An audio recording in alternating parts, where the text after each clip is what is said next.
I think we might want to there's some BPDA folks in as well. Yeah, okay. And then I know we've got some advocates who are going to comment as well.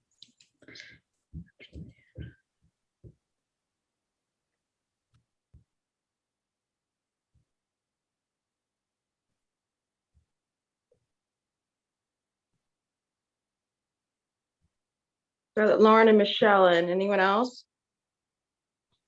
Vineet Gupta, he's from the city. Yes, transportation. Yeah, okay. Are they in, or are they? No. Voting into panel. Sorry, I was giving them permission to talk. I meant to promote them to panelists. Sorry. Okay.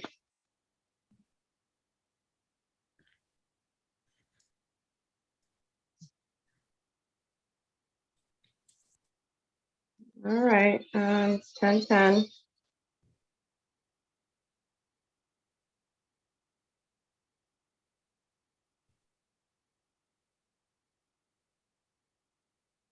All right, we'll just go ahead and get started.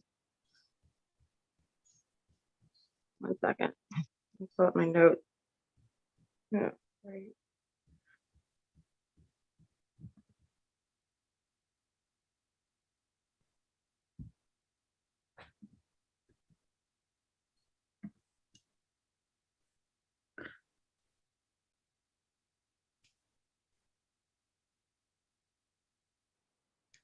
All right. Good morning, everyone. My name is Lydia Edwards. Today is it's Tuesday, June 22nd, and this is a hearing on docket 0685, an order regarding a text amendment to the Boston zoning code with respect to parking minimums for affordable housing. This was referred to the committee on May 19, 2021. The sponsors of this docket are Councillor Kenzie Bach and Councillor Matt O'Malley. This, again, in accordance with Chapter 20 of the Acts of 2021, modifying certain requirements of the open meeting law. The City Council will be conducting this hearing virtually via Zoom, and it allows us to, again, continue to balance our ability to do our jobs with the public health somewhat recovery of the moment. So the public may watch this hearing via live stream at boston.gov/city-council-tv and live at Xfinity 8, RCN 2, and Verizon 964. It would also be rebroadcasted at a later date. Written comments may be sent to ccc.go@boston.gov and we made part of the record and available to all counselors.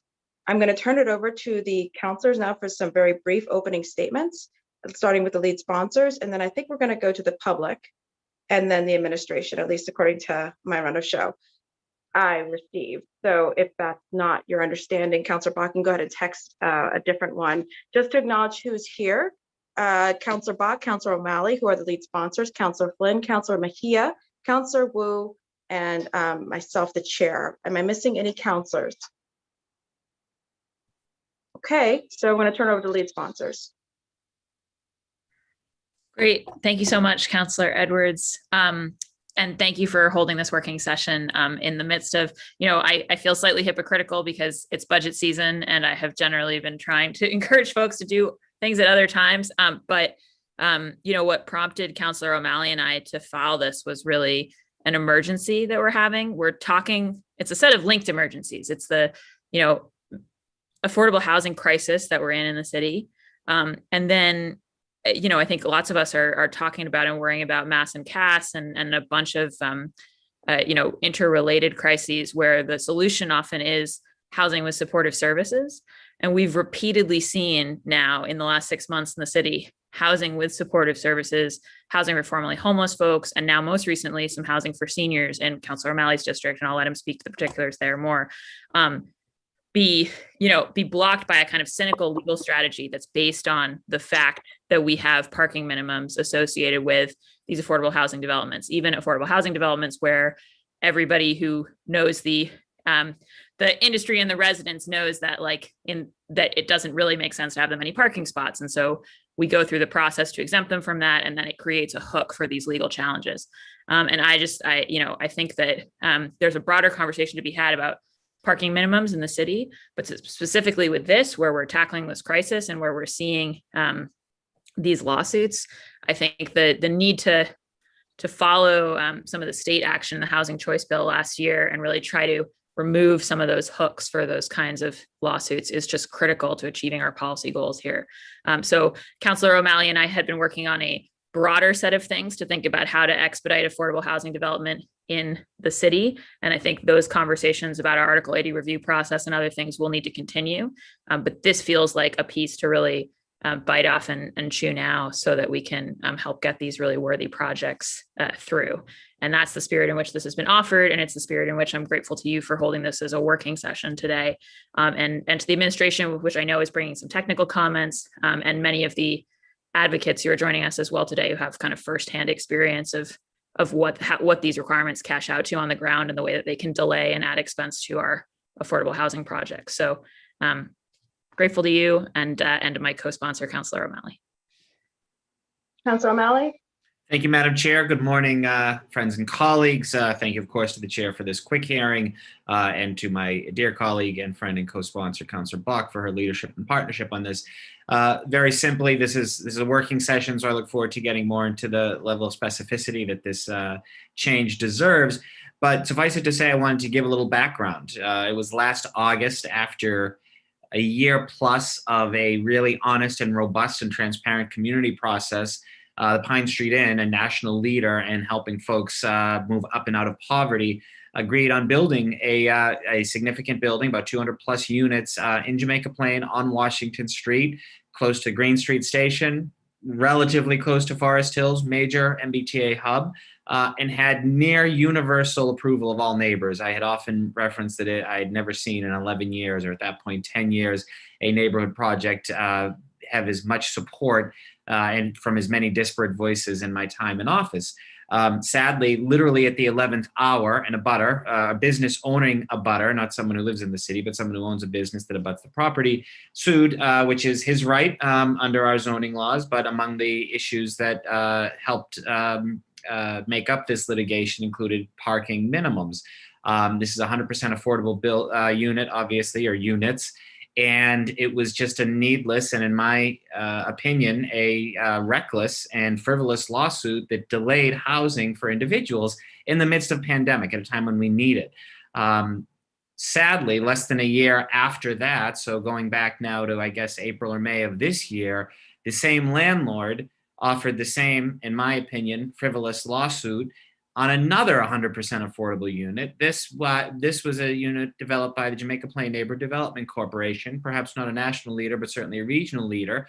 And this was senior housing, affordable senior housing, something that we desperately need in the city of Boston. And again, perhaps tied or perhaps even surpassing the Pine Street Inn project as something that had universal support. And once again, parking was used as one of the indicators or one of the rationale behind the lawsuit. It's wrong, it's unfair, and it's using these parking minimums as a weapon. And I want to be clear, what we're talking about today is 100% affordable units. We're not talking about doing away with parking restrictions for every development that comes down the pike. For these very, very small number of 100% affordable developments, parking should no longer be used, weaponized by one abutter or a business owner that abuts the property to slow progress and to slow development. There is precedence for this. This isn't the first time. These two instances in Jamaica Plain weren't the first time that this was used. Odiously, 40 plus years ago, the United States Supreme Court found that Parma, Ohio had used parking minimums as a reason to uphold housing segregation by indicating that you needed several extra spaces for multi-family units. So we've seen how this has been used negatively in the past, and our purpose today is to come up with a solution so that it will not be used erroneously or negatively in the future. So I look forward to the work. Thank again my partner. Thank you, Madam Chair, and my colleagues who are with us this morning. Madam Chair, you're muted.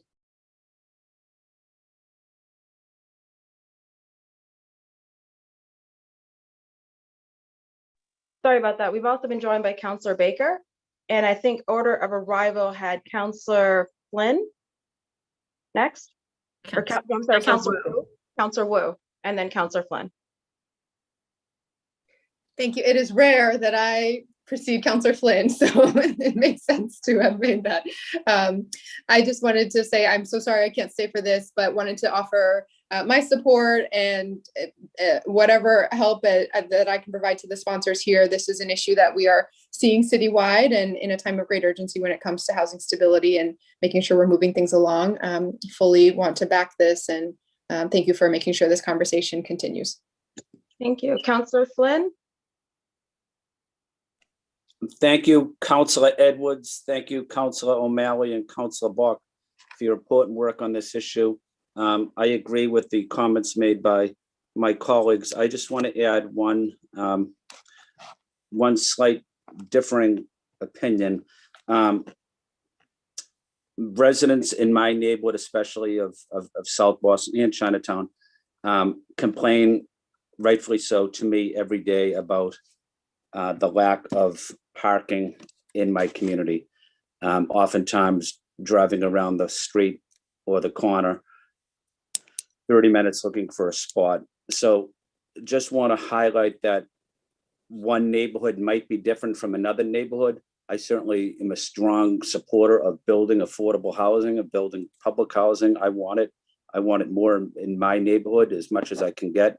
But we also have to realize that one size may not fit all, and that some neighborhoods are desperate for more parking, and that includes some neighborhoods in my district. So again, just want to say thank you to Councillor O'Malley, Councillor Bach, and to the chair, Councillor Edwards, for their important work on this issue. Thank you. Thank you, Councillor Edwards. Thank you. Councillor Mejia and Councillor Baker. Yes, good morning.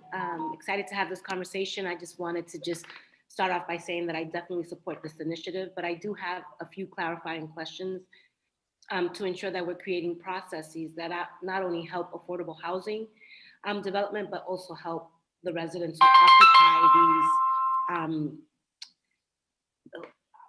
who occupy these affordable units. I think that it's really important, and the more that I engage in conversations like this, the more I realize that a lot of our zoning laws are put into place oftentimes with good intentions, but the impact of those intentions really do hinder the process, if you will, to build across the city with the residents who are oftentimes forced out of their neighborhoods that they grew up in. So I think that this is a timely conversation, and I'm in full support of this. Thank you. Councillor Baker? Thank you, Madam Chair. Thank you for hosting us here today. Generally in support of this measure here, but similar to Councilor Flynn, I think that we have to use some caution moving forward. Maybe not every project should be no parking. If they can fit it, they should probably have some spaces. But like I said, generally in support of. But I don't just, if there are a way that we could manage it so we wouldn't lose good projects like what happened in Jamaica Plain, that one abutter shouldn't have that sort of sway over a project like this. The benefits far outweigh the impact of the parking. And I'm not familiar with the site, but so thank you everybody for coming here today, and thank you, Madam Chair, looking to just listen in here and learn. Thank you. Thank you. And I had misspoke earlier in case people are confused or might be confused. This is a working session, and so we'll get into the language, but also we're going to go to the administration first, who does have some suggestions, and then go to the public or a round of questions from the councilors. Just real quick on my own part, we're in the middle of a massive development in East Boston, and the biggest concern is that we already don't plan for cars. And so the issue is just because you don't zone or require parking doesn't mean that you're actually accounting for the amount of people who are going to bring cars. It just means that this building may be adding to the continued issue of the fact that there are more cars than there are available space. And yes, I agree. I mean, you want to get ahead of frivolous lawsuits that prevent people who are really under the guise or under the pretext of it's about parking when it's really about something else. But this is an issue, and I don't know that it's going to help communities that already feel that they're on fire when it comes to overdevelopment and lack of planning. If at anything, when I brought this up to a developer who only does affordable housing, the first thing they said was, so people who need deeply affordable units or families don't get parking? Is that what you're trying to do? And so how do you say that? If you're trying to get family housing, if you're trying to get people in middle class to stay in Boston, but the buildings that they're in don't have parking requirements. I don't know too many families or people who have children who are perfectly fine and can exist without a car. So I don't know that this is striking that right balance. Again, I agree with the ultimate goal. You do not want some NIMBY person who doesn't want poor people to be near them to be able to sue their way out of having that happen. But I don't know that you can really pass this without District Article 53, which is East Boston, being included in that, or other places. But I can assure you, maybe unlike your districts, mine's on fire when it comes to development. We're done. And the parking issue is only adding gasoline to it. So we're going to turn it over now to the administration, and they can go through some points. I'm sure everyone has a copy of this language, so we can go through and get to the working session. Have I promoted all of the administration to panelist positions? Okay. All right. We'll turn it over to, I think, D&D and then BPDA. Okay. Great. Good morning, Chairperson Edwards. Good morning, counselors. Thank you for providing D&D this opportunity to comment on docket number 0685. The Department of Neighborhood Development is in support of this effort and welcomes efforts to ease the approval process for affordable housing projects. We'd like to provide the following feedback in organized around 3 items. We also submitted something in writing with a line item edit to the proposed change to express our recommendations. So our first recommendation is around the required income restricted percentage. I just realized I forgot to introduce myself. Sorry, I'm Jessica Boatwright. I'm the Deputy Director for Neighborhood Housing Development at D&D. So I'll continue.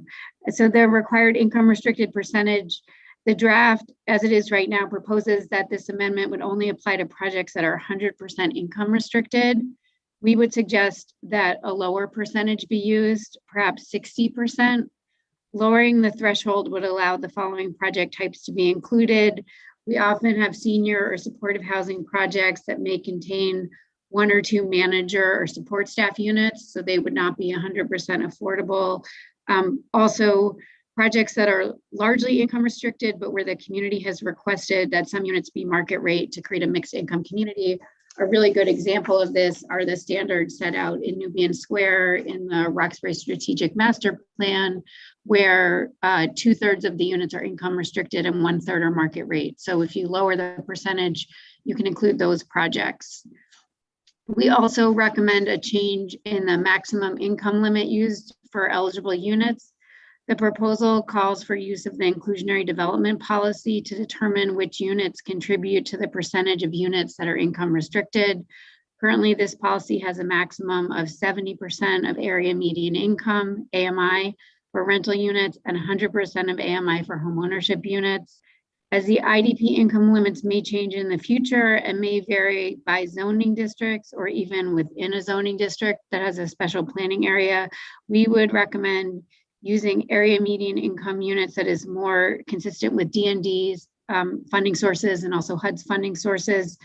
So the income limits for many of our rental funds, such as the Community Development Block Grant or the Neighborhood Housing Trust or Housing Boston 2030 money, are set at 80% of area median income, with homeownership units at 100% of area median income. So we would recommend that this maximum be set at a percentage at the 100% of area median income rather than 70%. And then finally, I just want to, really state that D&D has an ongoing commitment to work with local neighborhoods on behalf of the administration. So we've long been committed to working closely with local neighborhoods throughout our land disposition and affordable housing development activities on every issue, which includes parking. So moving forward under either current or future zoning changes, we would of course continue this practice of partnering with the local neighborhoods to prioritize local issues and the neighborhood context to determine what's appropriate for each individual project. We believe that none of these changes will undermine the spirit of this initiative, as projects, even projects with 60% of income restricted units are not viable without a public funding source. So all of these would qualify as affordable housing projects under the kind of definition and the spirit of the proposed change. I'm happy to walk through the specific recommendation in the text of the proposed change. And of course, I'm happy to take any questions. Thank you. Thank you, Jessica. And thank you for your detailed breakdown and also suggestions. You said you have a red line version. Could you please send that over to Christine.O'Donnell@boston.gov, and then she can make that available to all of the counselors. Absolutely. Thank you. Did you want to pass the mic to someone in D&D who was planning on speaking? I'm here on behalf of D&D, so I'm going to pass it over to BPDA. It looks like Brian Glasscock is ready to talk. Perfect. Brian? Thank you, Councillor. Thank you, Mr. Council President and chairs. Thank you for the opportunity to participate in this working session. This is a really tough issue. It's certainly timely. We see around the country, cities are re-examining their parking requirements. Boston's been long moving towards eliminating parking minimums, and we recognize that we have the benefit of having at least the framework of a decent transit system. Maybe if not fully operational, the framework is there, and the opportunity is there to move away from a car-centric world. Just to start off with, we discussed this internally, Councillor Edwards. We shared some of your concerns about some of the potential equity implications here. Not sure how we would approach that, because we certainly wouldn't accept housing units, affordable units in buildings with market rate units that had substandard finishes or appliances. We don't want to see people feeling like they're being somehow singled out, that they're not able to have a car if that's something they need. And a lot of working poor are working in jobs where having a car is really critical. So there is an equity question that I think we need to think through a little bit more. There's also question of we don't want to create resentment in the neighborhood for affordable units, because people will be seen as, the neighbors all know that there's a chance that people moving in are going to have cars, and they'll be taking on-street parking spaces. And we don't want to create a situation where, they're coming in with this wedge already in place. And we certainly want to be mindful of that.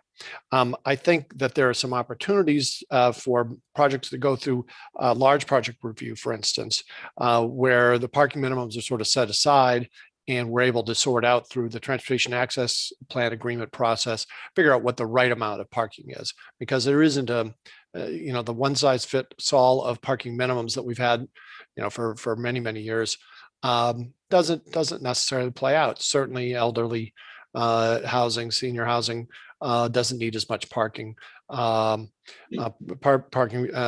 People who are in recovery, for instance, transitional housing may not need as much parking as other uses. So, it's much easier to deal with that on a case-by-case basis, and the large project review process does provide for that.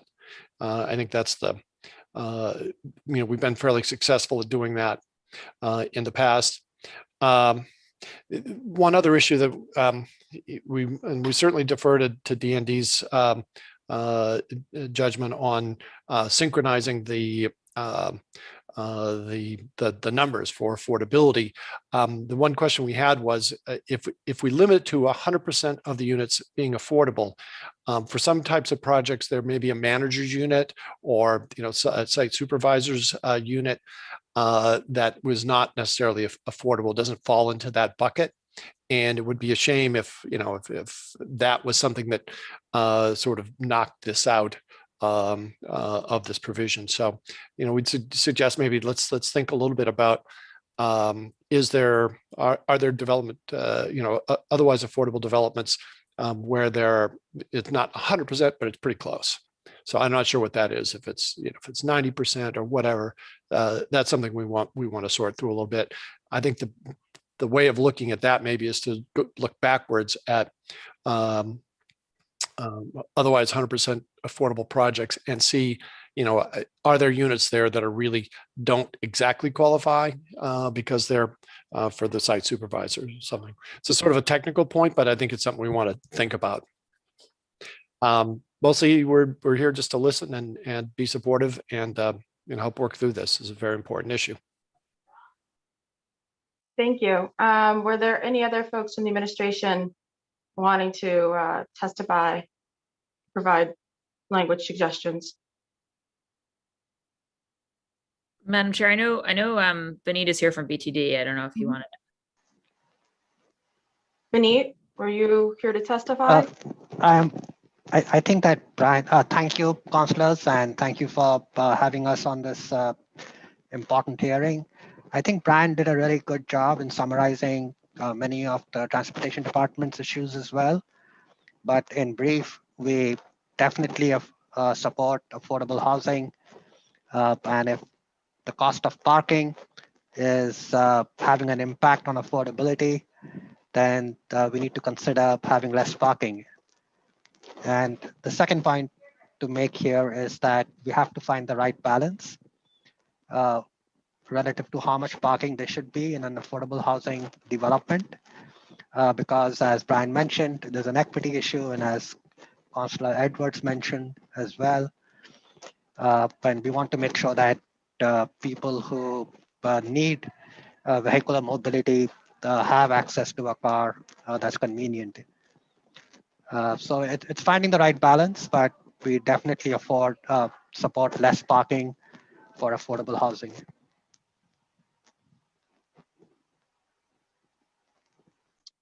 I guess we can go through a round of councillors or points if you'd like, and then we can go to some public folks, some advocates. Is that okay, Councillor Bach O'Malley?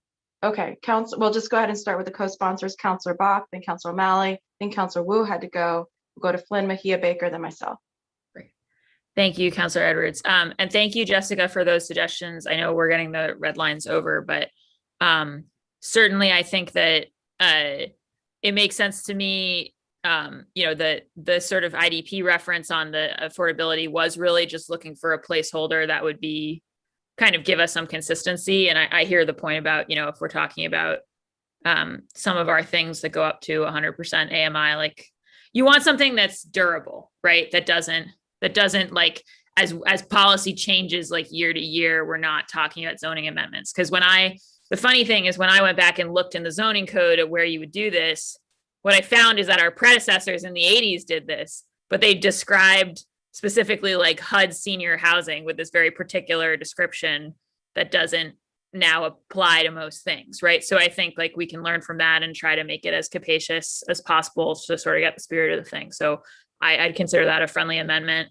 And I think that the gist of this thing is, to your point, to try to think about these what we would really characterize as affordable projects.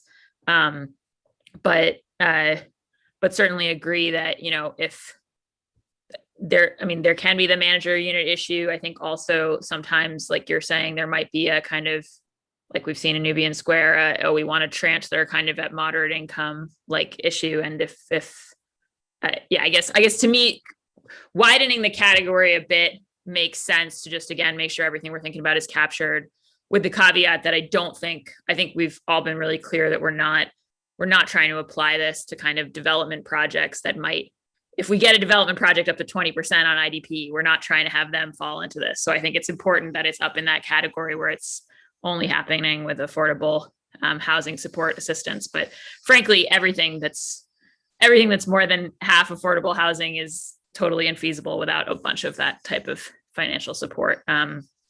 So appreciate that. And then I wondered if you could just expand a bit, because I think that the main challenge that I'm hearing from my colleagues, I think you sort of addressed in your comments about D&D scrutiny, but I think it's really important to specify that there is a difference, to Councillor Edwards and Councillor Flynn's point and Councillor Baker's. There is a difference between having a legal parking minimum that creates a hook for you need ZBA relief, and then someone can sue and say, oh, they shouldn't have given this, versus the fact that in our normal review process, we, the city agencies and the community, frequently, say that we think a development needs something and don't support it passing until it has that. So I think like there could well be plenty, and I would fully expect there to be lots of affordable housing projects approved after we make this change with plenty of parking that's been allocated based on the need. But the difference is, are we creating that legal hook for a lawsuit? And there are lots of things that we vet in Article 80 that people don't need specific zoning relief to do. And we have historically put parking in this special category. And I think we're seeing the proofs in the pudding. It's creating a real problem. And I just want to stress, like, everyone talks about supportive housing and how we need more of it, and how we need more of it to like face the mass and cast. And like, we do, it's expensive. And then the idea that when you line up the resources like Pine Street and TCB did for that development in Councillor O'Malley's district, which frankly is an alignment of the stars, and it's something we need to be doing at much greater volume, and where really the tenant profile comes with very few cars. It just does. Everybody know, like, the idea that then you would be set up for this kind of a lawsuit, I think is just very counter to our policy goals. So I don't know, Jessica, if you could speak a little bit and then I'll stop, but just a little bit more to that point of like us taking this off the table as a way for someone to sue projects would not mean that you guys would then look at every affordable housing project and say, oh, we don't want parking in affordable housing projects anymore. Is that fair? Yes, that's what I was trying to bring up, and you're right with my third point, wasn't maybe as specific, but one of the things that I'm really proud of about working at D&D is that I think that D&D has a long commitment on behalf of the administration of partnering with community groups, certainly in the case where we own city land, and also in terms of our expectations of developers if they seek city funding, to really make sure that there has been a thorough community engagement process around a specific individual development. And of course, we also are very closely partnered with BPDA's permitting process and any other agencies' regulatory processes to make sure that our projects are fully compliant, but not just compliant, but also reflective of, what's that neighborhood, who is the project going to be housing, and what are the services those people are going to be receiving. So, in the case of a Pine Street project or a senior project, we're going to be working really closely with the developer to understand what's that population, what's their likely parking need, what has their parking need been in similar projects that we've seen in other places in the city. We also have staff at D&D that do a pretty extensive design review of projects, and parking is an important part of that conversation. So as you're saying, regardless of what happened in a specific zoning change, I don't think D&D would have any intention of changing that iterative process of working with neighborhoods and developers together to understand both what a neighborhood needs and also what a specific development needs in terms of the potential population of that future development. Great, thanks. And so I just say, Madam Chair, I obviously need to see them in writing, but the first two suggestions from D&D for me seem like friendly amendments. So thank you. Just confirming then to Councillor O'Malley as well, you both find the amendments to be. Oh, yes, acceptable? without a doubt. Excellent. Thank you. Councillor O'Malley. Yeah, thank you, Madam Chair. Briefly, agree with many of the sentiments by the previous speaker, and obviously thank you, Jessica, for your great work and partnership, and look forward to crafting something that's even better. And again, I appreciate the concern, and like every district councilor, and we know you're feeling it acutely, particularly in East Boston, Councilor Chair Edwards. There's no shortage of development in District 6. We're seeing it, the impact, and certainly parking is a huge issue everywhere. And again, what we're talking about, what we seek to do here isn't make it easier for a developer to be able to build more units or cram more into his or her lot to maximize their profits, but to look at a very narrow group of potential developers that would fall under this category. Again, 100% affordable, looking at senior housing as we've seen here. And we're also at the point with these two specific projects that I'm the most familiar with on Washington Street and Jamaica Plain, we had vociferous neighborhood support across the board. And these are many neighborhood groups that often would cite parking as concerns in other for-profit development or mixed use or market rate development. So I just don't want us to conflate the two issues that, yes, we need to be real about parking, that people in Boston have cars, and the impact of increased density and development will impact streets and side streets, with the fact that there are certain projects that do require less cars. And that's why you're having a movement across the country of many municipalities waiving and lowering the parking requirements in all development. We're talking about a very, very small section, which is why I think that this is not only needed and acceptable, but quite frankly, this is something that's warranted. And we've seen now parking being used to prevent progress and to prevent housing many vulnerable Bostonians. So I appreciate the concern that's been raised by you, Madam Chair, and virtually every other councilor. I don't disagree with it. I just don't want us to conflate the issues of what we're trying to do here with larger issues as it relates to parking and development. So happy to continue that conversation. And I know perhaps there's some more thoughts we can hear from members of the public and other members of the administration. Thank you. Councillor Flynn? You may have gone. Councillor Mejia?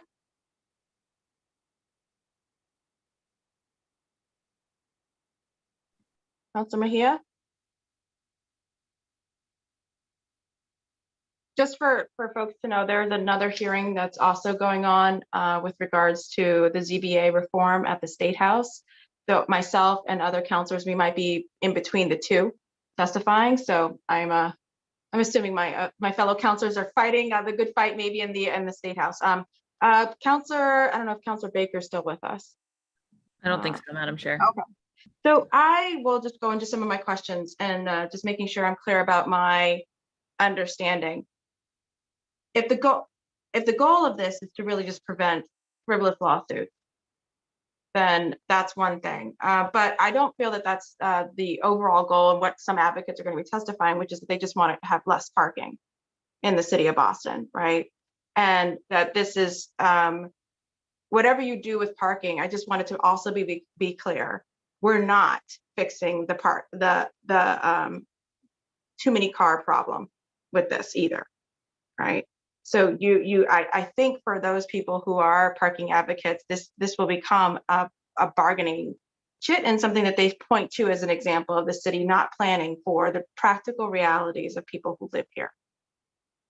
I think that they'll be able to point to this. I also, while I appreciate that this is removing potentially a legal standard and hopefully preventing someone from blocking an entire affordable unit and building, which I don't think anyone could challenge my heart or my dedication to affordable housing or wanting to have it. I am concerned that there's got to be a better way to be able to remove that legal standard and not signal to developers you don't have to build parking for poor people, which is my other concern too. I know, and maybe the robust standards and the back and forth for some of your neighborhoods is maybe just stronger than East Boston's, but we have found that too many times the financial interests of developers overruns and runs roughshod over the practical realities and necessities of the neighborhood. So when you take this out, and while I again, maybe it's just us in East Boston having the hardest time fighting to get developers to do what we say. But you take this out and no parking does happen in an affordable, 100% affordable building. Not only should the folks of East Boston fire me as a district counselor for letting that happen, but also I think that there's going to be a genuine concern that we are not only about equity, but that this is a signal to developers of what you can get away with. So there's the legal concerns, there's the practical realities, and then there's what developers are, what they will do, which is anything to make money. So let's be clear about that. I believe in the goal of preventing frivolous lawsuits. I wonder if there's got to be a way where you bake into something with this, that there's other obligations that must be then put in on behalf of the developers. If they choose to build no parking, then you must do blah, blah, and blah, and blah, and blah, and blah. And it shouldn't just be based on every single neighborhood to not negotiate that standard, that replacement standard, because it depends on how robust and how strong and how resourced your neighborhood is to be able to fight it back. So I think it would be great if DND or BDD could come up with that standard if there is going to be 100% affordable building or building that does not have any parking. What is it that we're going to require from developers to provide in place of that? The TAPA agreement needs to involve minimums of, and then put that in there. You're paying for public transportation for the entire building, or your building is located within a quarter-mile walking distance of public transportation. There's just got to be something that you fill in the gap, or you are sure that their gap will be filled in. So I'm not comfortable with this as it is, and I'm being totally transparent about that. So we can go over to advocates if you'd like, or we can go back and forth, Councilor Bach. It's up to you. Madam Chair, do you mind if I say a word and then maybe we go to the advocates? Always, please, my dear, go ahead. So I think I just want to raise a couple of things. Definitely, I think that the last point you made about TAPAs and kind of, us needing to say settles. There's a whole, list that we can come up with, right? So I think that the point, I think in general, BTD in general is moving in the direction of asking more folks to kind of say, how are we going to get people access to blue bikes and transit and all of that? And how are you supporting that? I think that's important. I think it's worth underscoring, though, that we are talking about affordable housing. And when we save money on affordable housing by, for instance, not building structured parking, the number one thing that we're trying to achieve there is funding to build more affordable units, right? Like that's the thing we're trying to achieve. And that's where, to me, this is a very different conversation than if we were talking about removing parking minimums in in market development.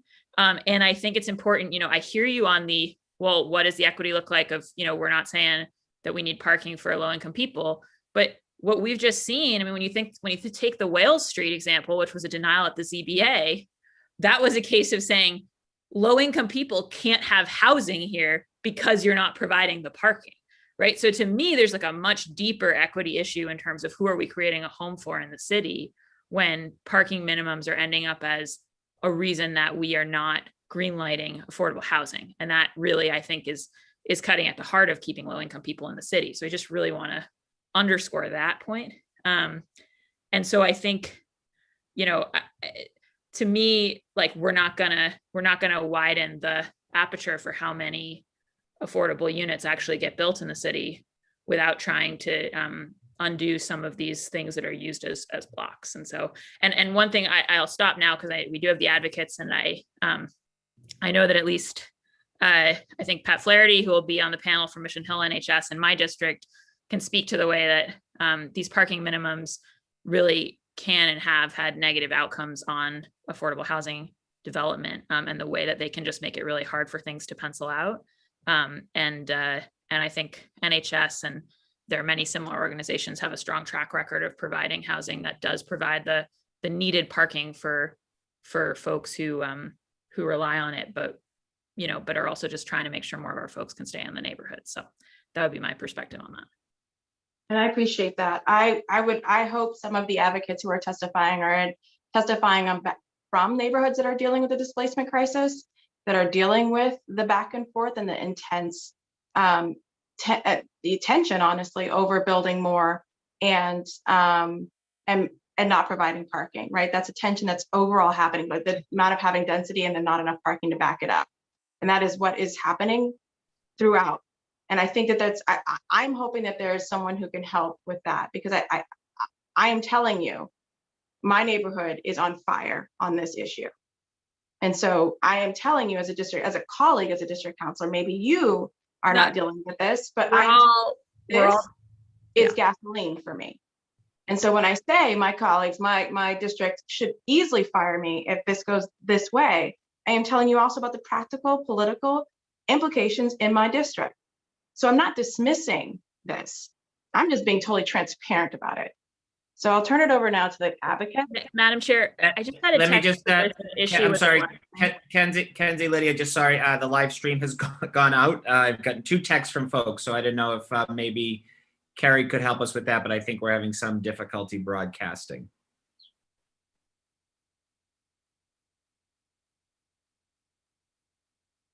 Carrie, anywhere on that? Working on it. It should be restored in a few seconds. Okay. We've also been joined by Councilor Braden. Councilor Braden, once we get restored, if you want to do some very brief opening hello, and then we're going to go to advocates. Thank you. 1 second, let's just confirm we're all restored.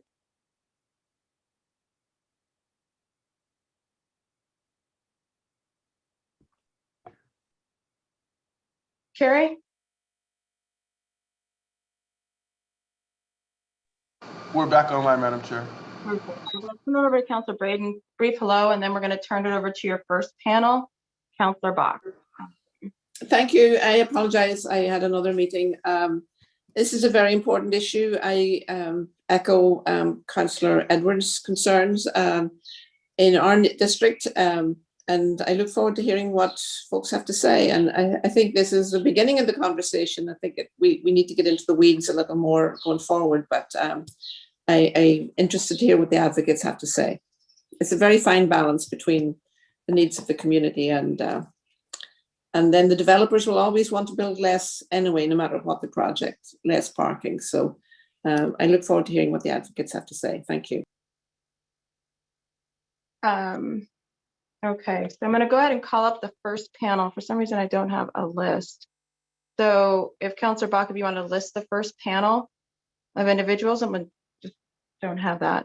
Yeah, so if you could, Jesse should come over, Patricia Flaherty, Richard Giordano, 1 second, Kendall Feynman, Andy Waxman. Yeah, so we've got Andy's joining us from the Community Builders, Jesse from B'nai B'rith Housing and Abundant Housing MA, Kendall from Housing Forward Mass, Pat Flaherty, like I mentioned, from Mission Hill Neighborhood Housing Services, and Rich Giordano from the Fenway CDC. Okay. All right, so we'll go ahead and start with, I think you said Jesse first, so we'll just go ahead and start with Jesse. I was actually, if you don't mind starting with Andy, that'd be great. Very well. Andy? Andy, you there? Sorry about that, just getting my technology lined up. So I'm Andy Waxman. I'm with the Community Builders. We are partnering with the Pine Street Inn on one of the projects that was mentioned, 3368 Washington Street. And we very much appreciate the positive comments that Councilor O'Malley and others have mentioned about the process. And we are very proud of the 99-point-something% consensus that we achieved on that. I very much agree on the overall goal of limiting frivolous lawsuits and expediting affordable housing development. Certainly our project was delayed unnecessarily, and it's very positive that the council is looking at public policy changes to expedite projects like 3368 Washington Street.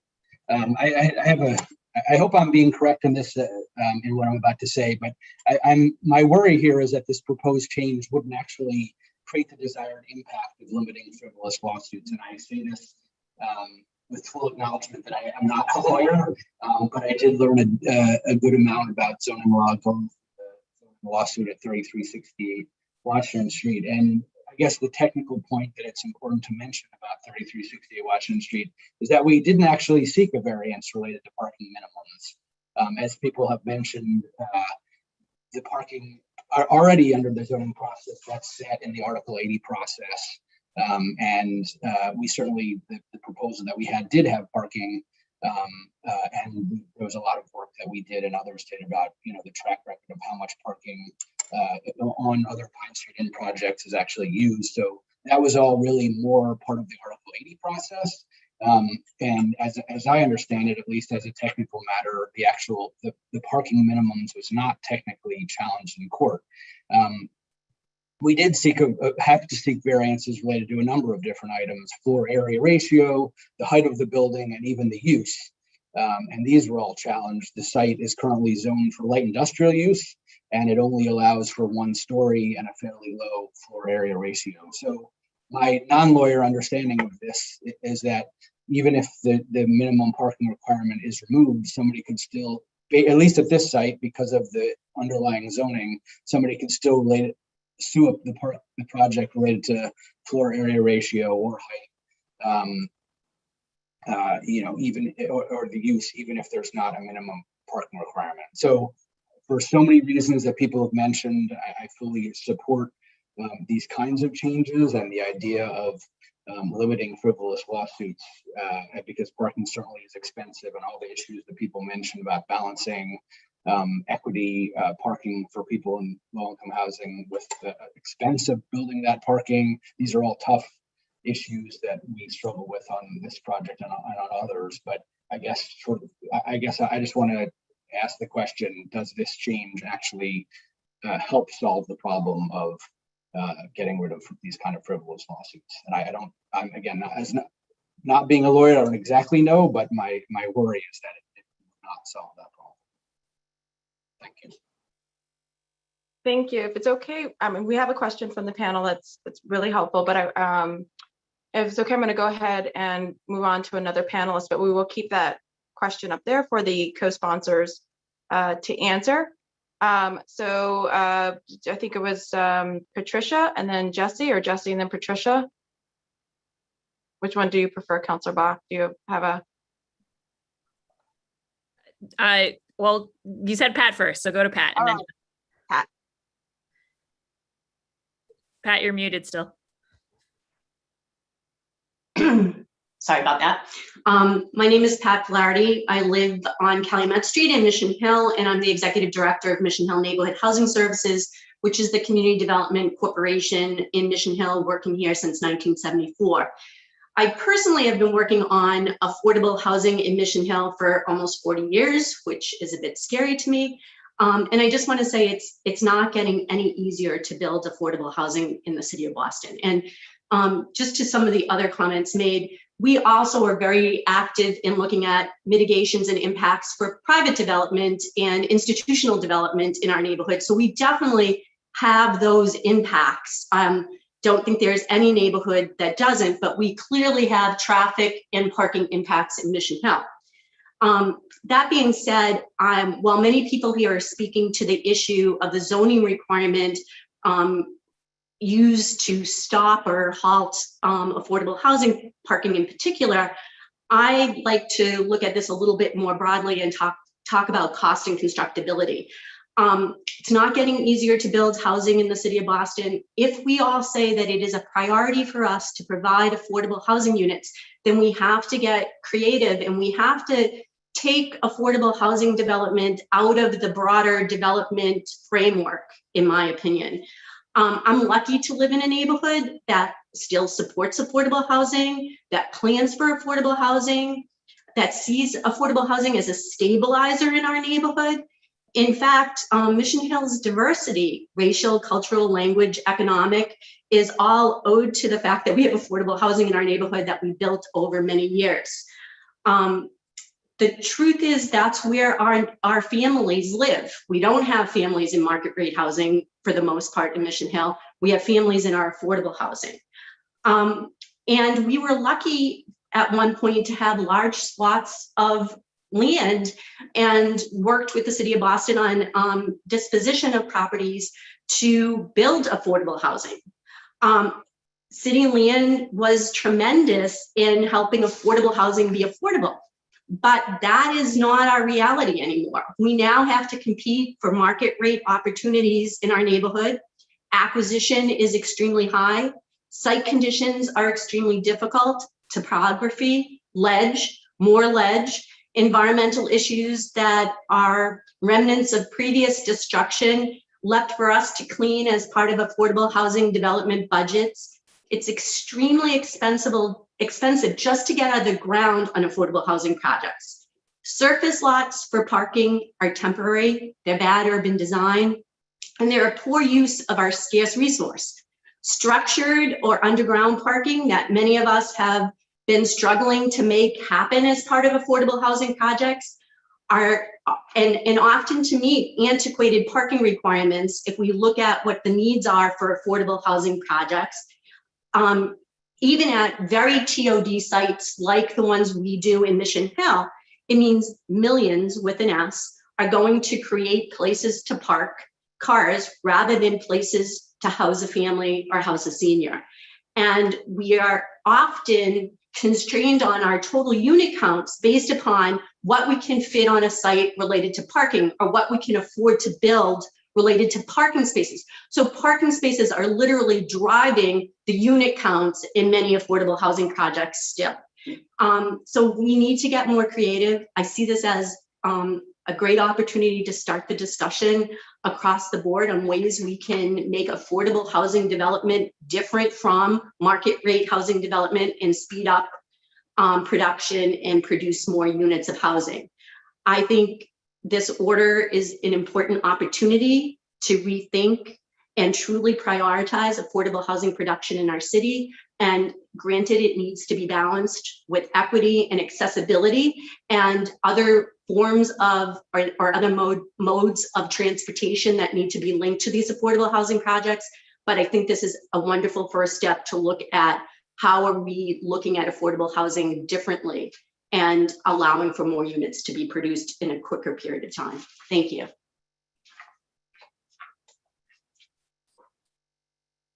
Thank you.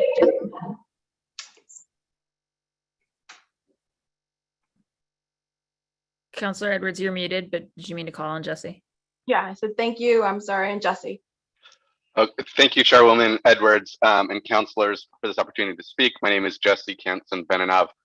I'm the Executive Director of Abundant Housing Massachusetts, a statewide pro-housing coalition. Just to clarify, comment that Councillor Bach made, I'm no longer with B'nai B'rith Housing, although I'm proud to have spent a number of years before this role working for B'nai B'rith Housing and other nonprofit developers in and around the city of Boston. So I speak to this both as an advocate and someone with background in affordable housing development. I want to thank Councilors Bach and O'Malley for continuing to dig into this important issue of around the permitting, appeals, and construction of 100% affordable housing in all neighborhoods of Boston in order to achieve the vision of a progressive, equitable, and sustainable city. We have to align our municipal ordinances with our vision and values, and I believe this is an important step in that direction. I think this is a strong policy as it is drafted. The resolution sort of gets at the important points, recognizing that failure of permitting construction in Boston by variance leaves 100% affordable housing developments open to appeals. And I agree that parking has been weaponized against affordable housing, as has already been stated today.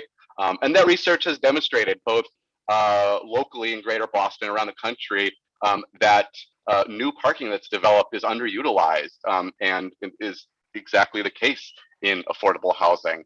I want to address some of the things that I've heard, and then I'll get to my other comments. I think it's very important to state that eliminating parking minimums doesn't mean developers can't build parking. And certainly, I believe it was Councilor Baker earlier who talked about, well, if they have the space, they should do it. And affordable housing developers take into account a variety of calculations in designing their projects, including marketability, their ability to attract the residents that they need for their development. So for instance, if their target market is families and they recognize that families in a certain neighborhood are only going to apply to live in their building because if there's parking included, or if they do the calculation that their permitting and negotiations with abutters or neighbors is going to go more smoothly, they won't do zero parking. And eliminating parking minimums just eliminates the requirement that's often cumbersome, and as other panelists have said, limits the total number of units. And so this doesn't mean that no new off-street parking will be built in the city of Boston. Also, just, we like to, throw mud at the developers, and I've heard that in this conversation.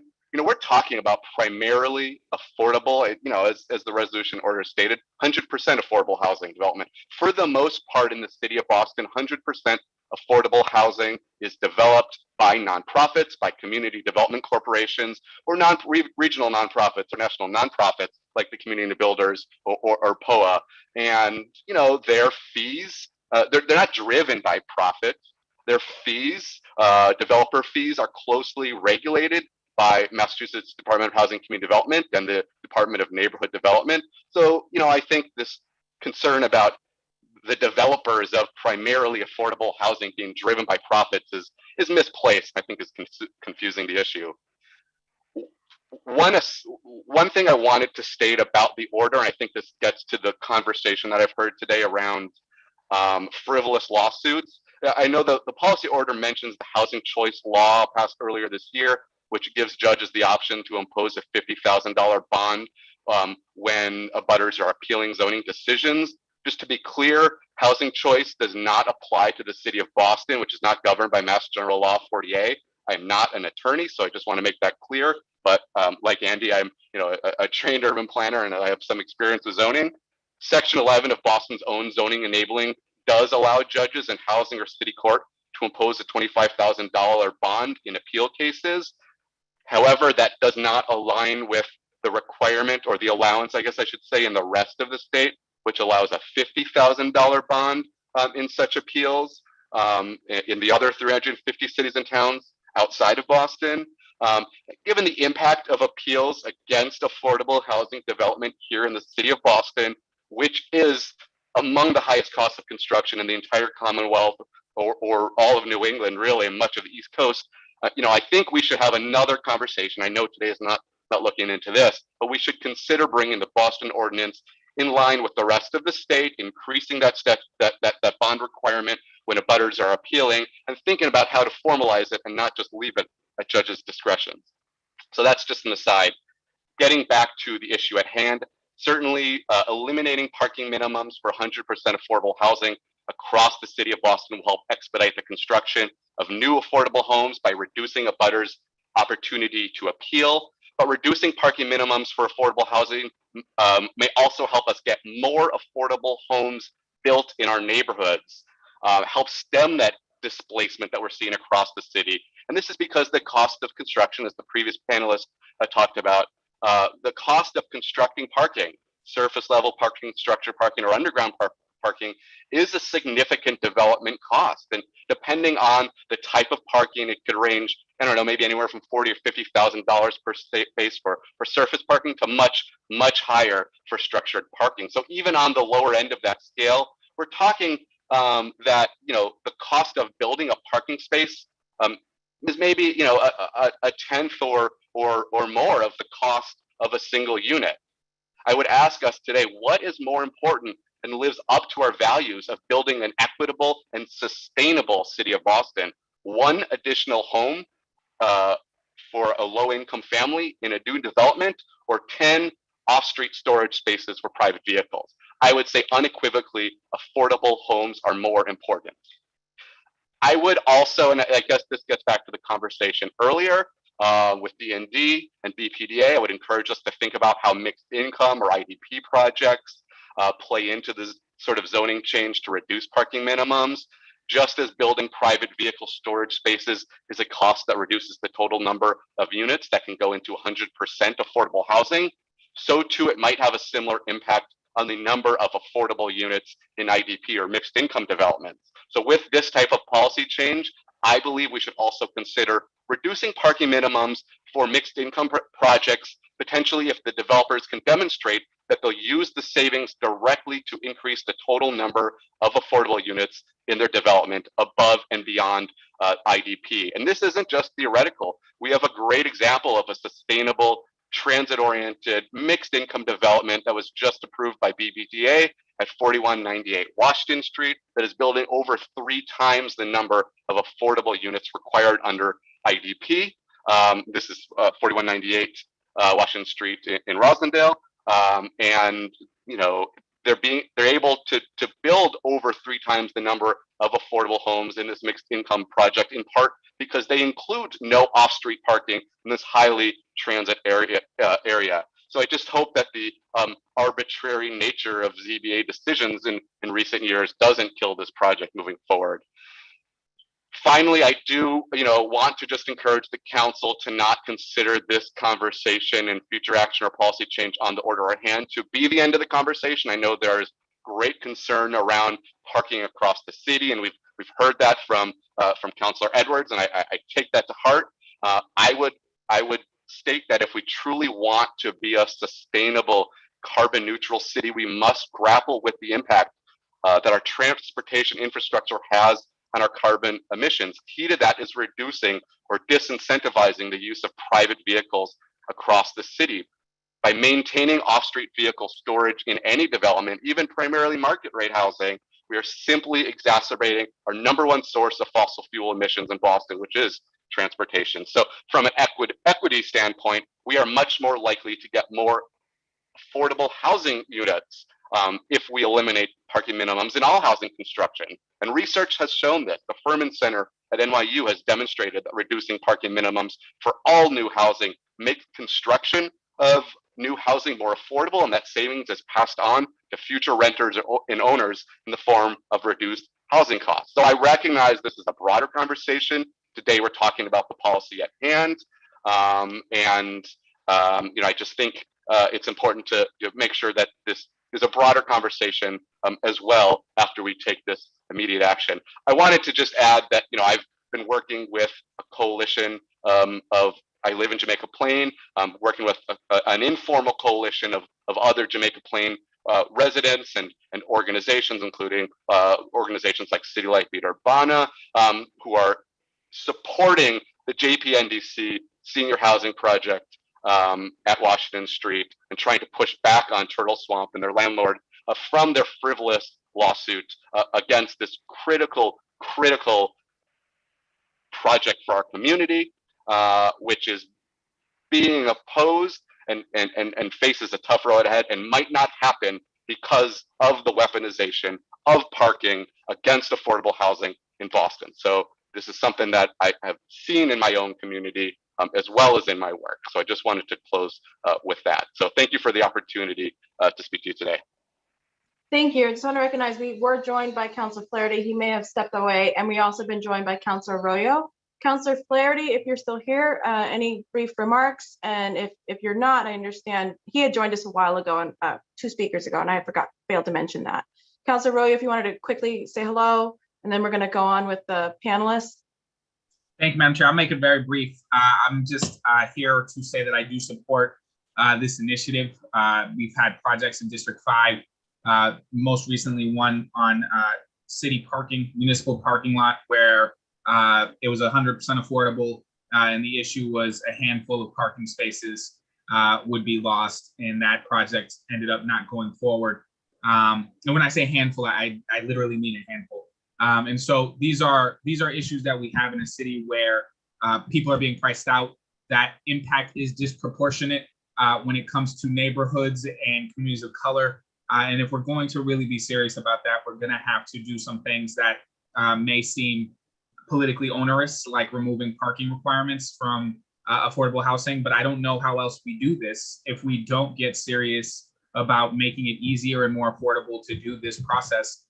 Because frankly, there's not a huge rush. I fight with every developer who comes into my district about how much affordable housing they're going to put in. I think that's something shared by almost every councilor here who's a district councilor, where we have set standards that we have way beyond the city of what we expect these projects to be. And always the comeback is parking, the cost of parking, the length of time for this process, and how much that adds to the bill. And so if there's ways for us to sort of alleviate that process to get more affordable housing, I think that's a win for the city. And I would see that as a win for as a counselor in what I want to see happen with my district and the creation of affordable housing where people from this community can live in this community and continue to live in this community. So thank you, Madam Chair, and thank you to the makers, Councilor O'Malley and Councilor Bach for bringing this forward.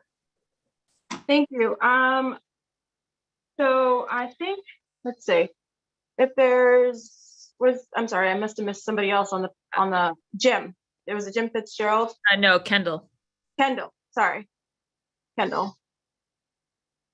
Hi, everyone. My name is Kendall Feynman. I am here today with the nonprofit Housing Forward MA, but so excited to be back in this new capacity and seeing lots of familiar faces.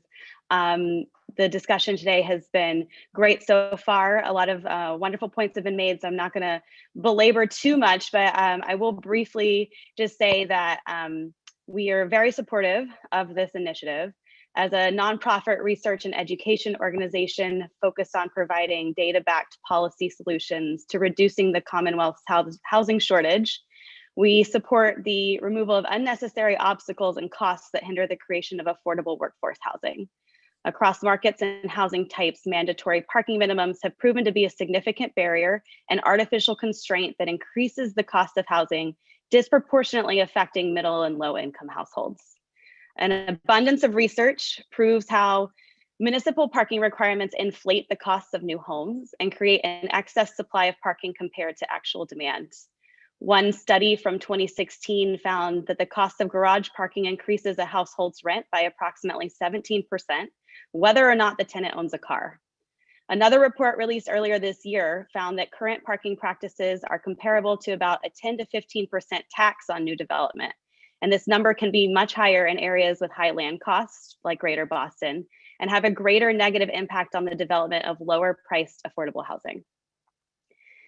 And I know this has kind of been one of the crux of the discussions today, and I just want to also kind of build on what has already been said, that it's important to remember that reducing or eliminating mandatory parking minimums does not eliminate parking. On the other hand, it allows the parking ratio to be determined by the context of a project and the actual demand of those who will live there.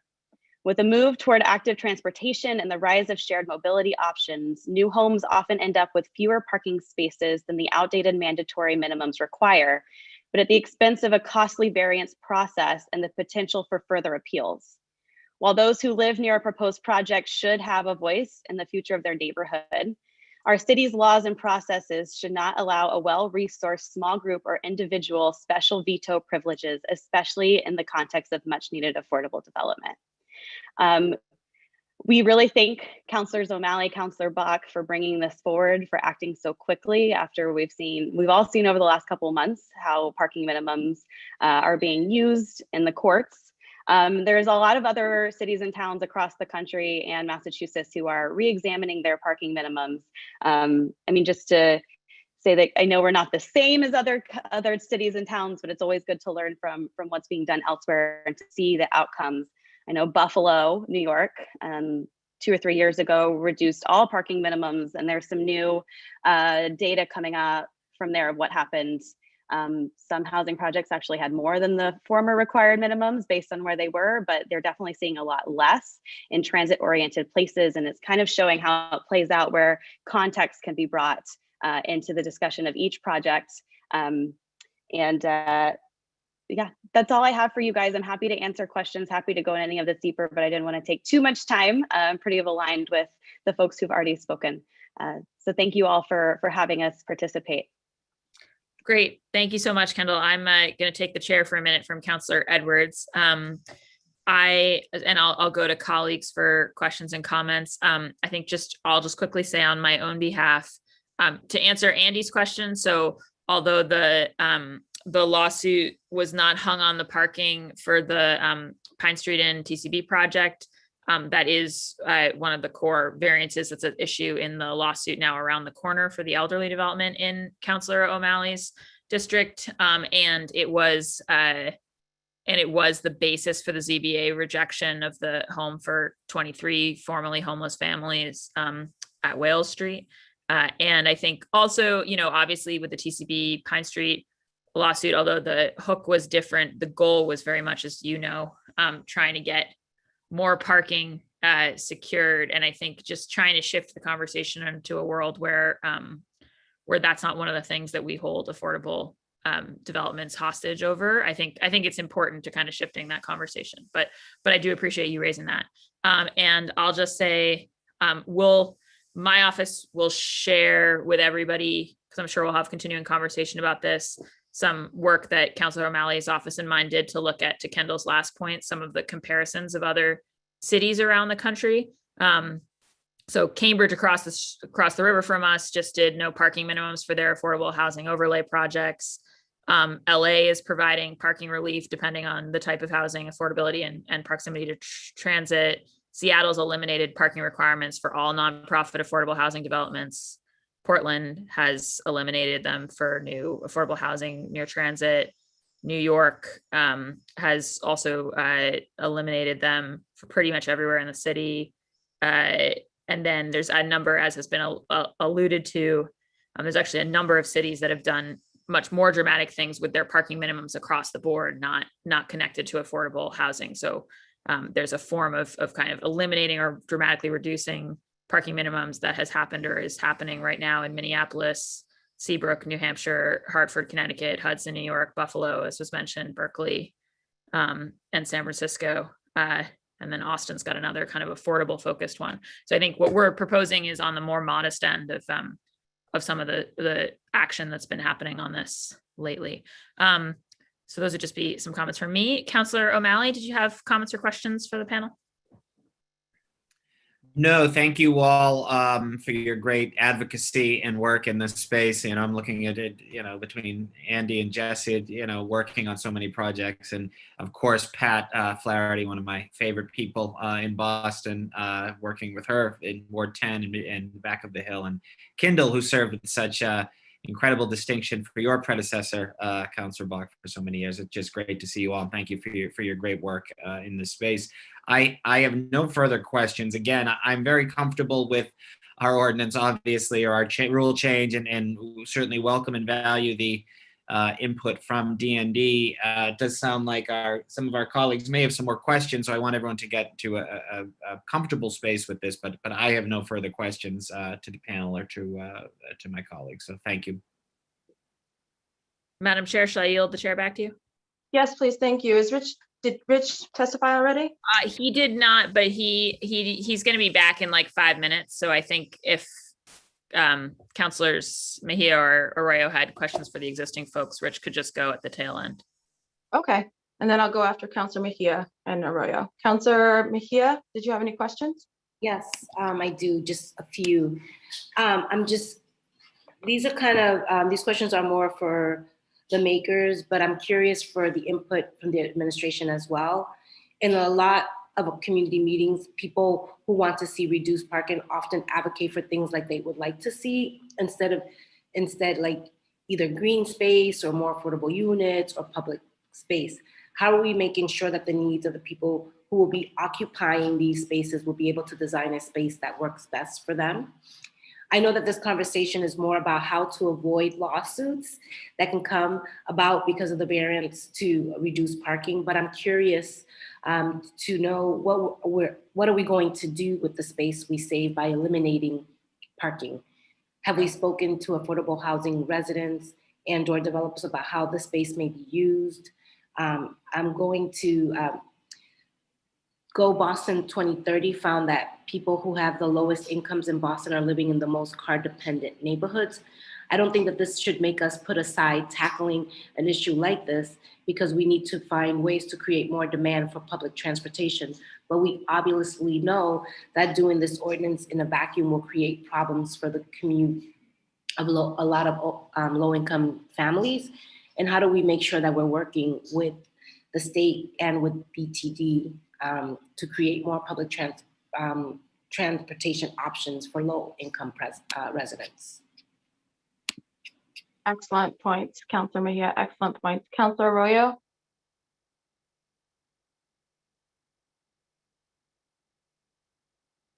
Thank you, Madam Chair. I actually only have one question that might be easily answered or might not be something we track, but does anybody know whether or not the city tracks how many 100% affordable housing projects the city has ongoing at any given time, or how many have been proposed in a year? Do we have that data? Counselor, I don't think we do. I believe Counselor Bach mentioned it was maybe 3 at the time of her introducing this or this home rule. But Counselor Arroyo wasn't asking about the ones that are being sued over. He's asking about total units, which I think D&D does track. I think maybe Jessica might be able to speak to that.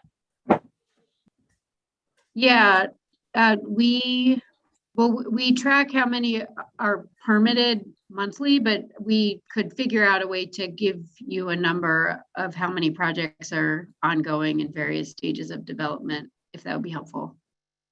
That would, and I'd also be interested if we can get the data on how many of these projects have not happened. So for instance, like the one in my district, how many of these projects have ended up falling through and not reaching completion would be interesting to me as well. I do believe this is something that sort of has an urgency to it, only because I'm in my first term. I now have one project that has been sort of not made it to the finish line. That was a proposal for 100% affordable. And then we just had one on Washington Street that is a minimum of 40%, but trying to reach 100% that has no parking. And so I'm trying to just get a gist of what neighborhoods are seeing sort of a call for 100% affordable housing, or where developers are putting these, and where they're not succeeding or where they are. Sure. Yeah, I'll figure out a way to put something together. Sometimes the data isn't the best way to tell the story, because different projects take different amounts of time for different reasons, but we'll figure out a way to make sure that you both get some numbers and some description so that we can answer your question. Thank you so much. I appreciate that. Thank you, Madam Chair. Very, very quickly, I do have some questions. So how are you defining, to the makers, how are you defining 100% affordable? What's the AMI for it? So do you want me to take that, Madam Chair? Sure. So I had originally said everything sort of like IDP limit and below, with the idea being that we would just say that so that however the IDP changes, it would change with. But one of the suggestions I understand from D&D, sorry, my apologies. I think one of the suggestions from D&D is to kind of align that definition more with the like full category of AMIs that D&D funds in affordable projects. So for instance, going up to the 80 and 100 AMI for home ownership and stuff, so that we're not dealing with so limited of a definition in the zoning that that a bunch of things are falling out with it. I think that was one of their suggestions. And you took that as a friendly amendment? Yeah, I would take that as a friendly amendment. I think like I said before, the last time someone did this 20 or 30 years ago, they provided a sort of very specific definition that doesn't align now with a bunch of the affordable projects we're doing. So it would seem to me that we would want to avoid being so specific that we're stuck there again in 5 or 10 years. So right now, then it's 80 to 100% for ownership and 70% for rental average AMIs, right? For affordable. Maybe I should just ask that for D&D. How do you define yeah, maybe Jessica can speak to this.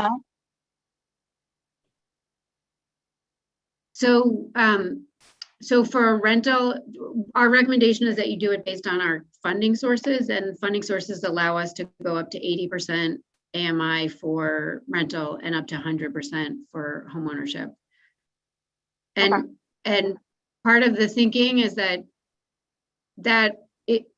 would really capture all projects that are technically affordable, and we work with, because it's pretty unlikely that a project would happen without D&D participation at those income levels. And if it did, that wouldn't necessarily be a bad thing also, but that captures pretty much all the projects that we work with.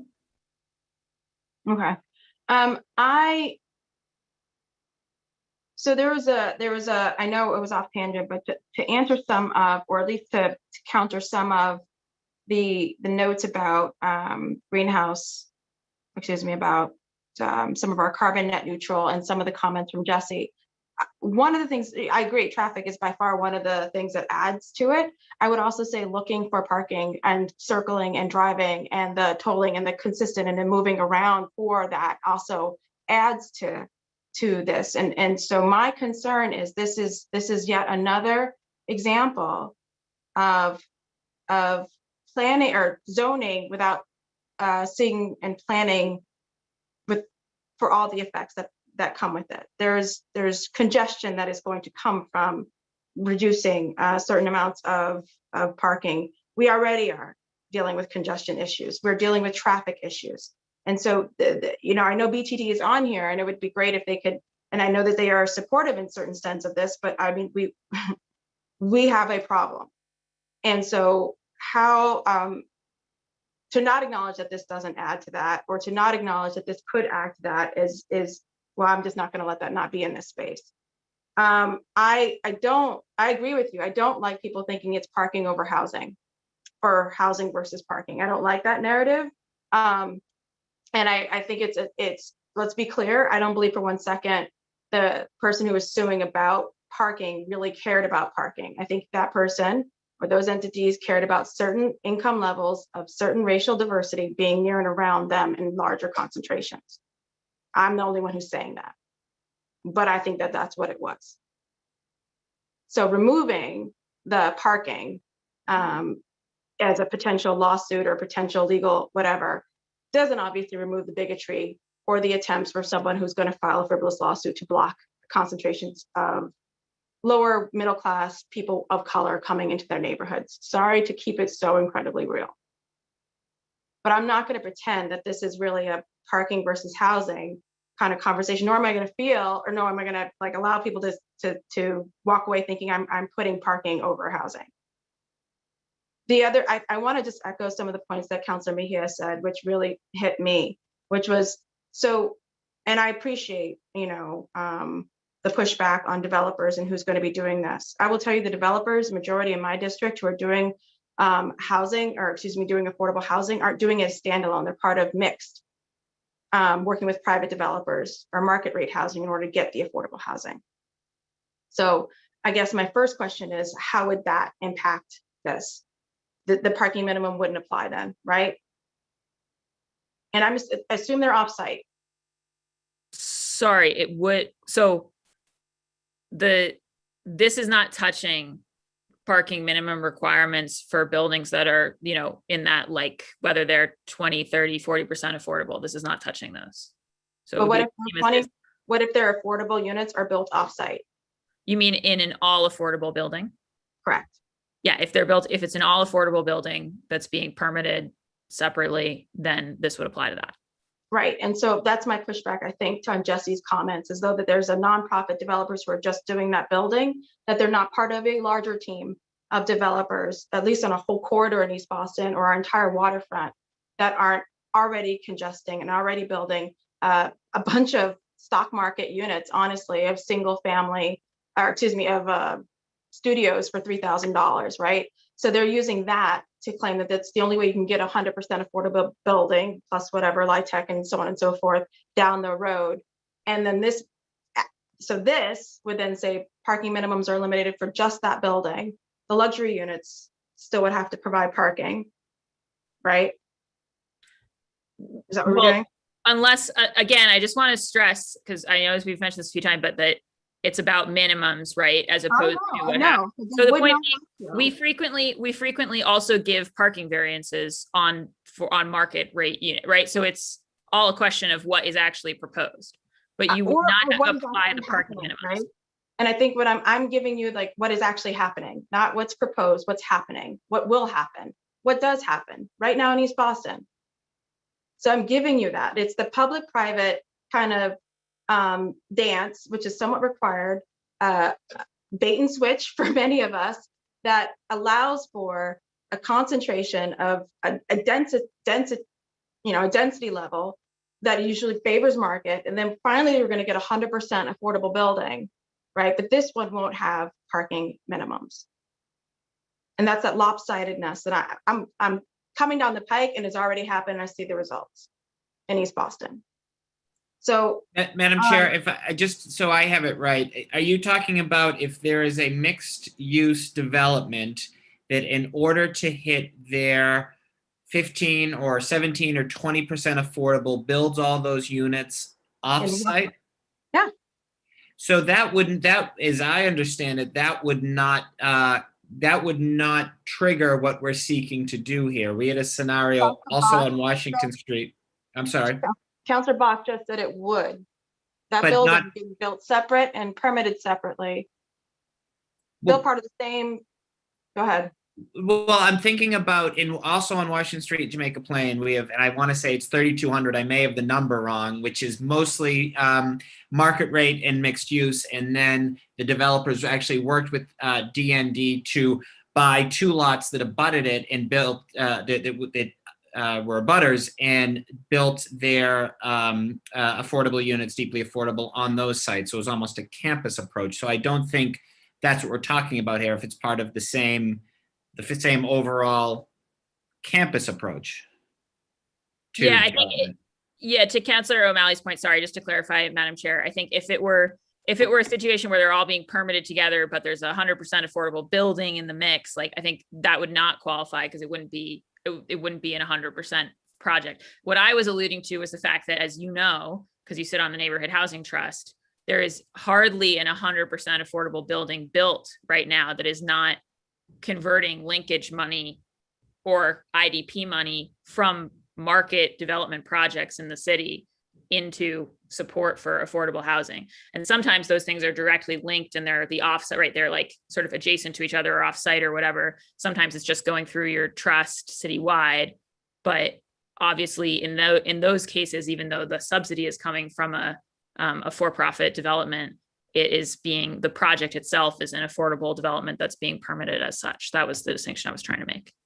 Yeah, and I think that's interesting because it's what we're finding, for example, it's very clear that the approval of the market rate building in one case in East Boston, right? But the approval of the entire project was dependent on them spending money and making sure that there was an affordable building or affordable units down the street. So the connection is there's a legal connection, there's the zoning connection, there's the actual connection too. Either way, my point is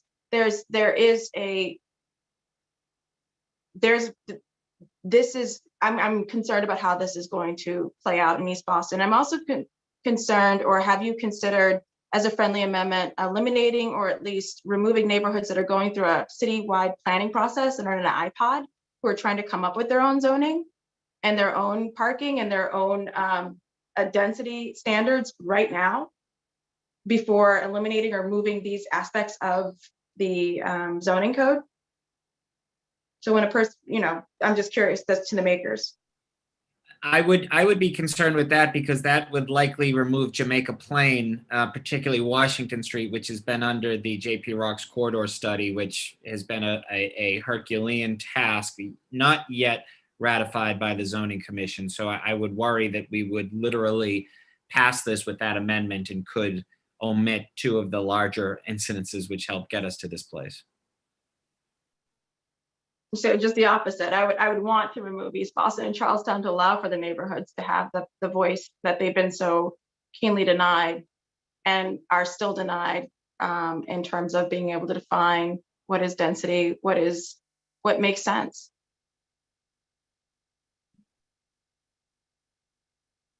So I think, Madam Chair, I think it's worthy of further conversation, whether there's like I think, again, the thing that you want to do is a durable zoning amendment, right? Like something that doesn't kind of require finicking and going back. So I think the question, certainly we could talk with Brian and others, in greater detail about, are there ways to say, oh, there's something that would trump this on the neighborhood level?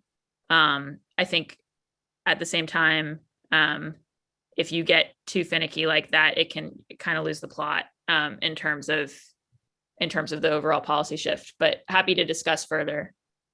And when you have a moment, I'd love to just make some comments, but happy to wait for you to finish. Sure. I guess my overall question too would be, is the goal, there's nothing you can, the smartest person on the planet can't write something so well that it would prevent a frivolous lawsuit. Let's be clear. And I say that as a lawyer, right? So is the real goal of this to just make affordable, to incentivize developers of affordable housing, to just make them more dense and put in more units? Is that the ultimate goal?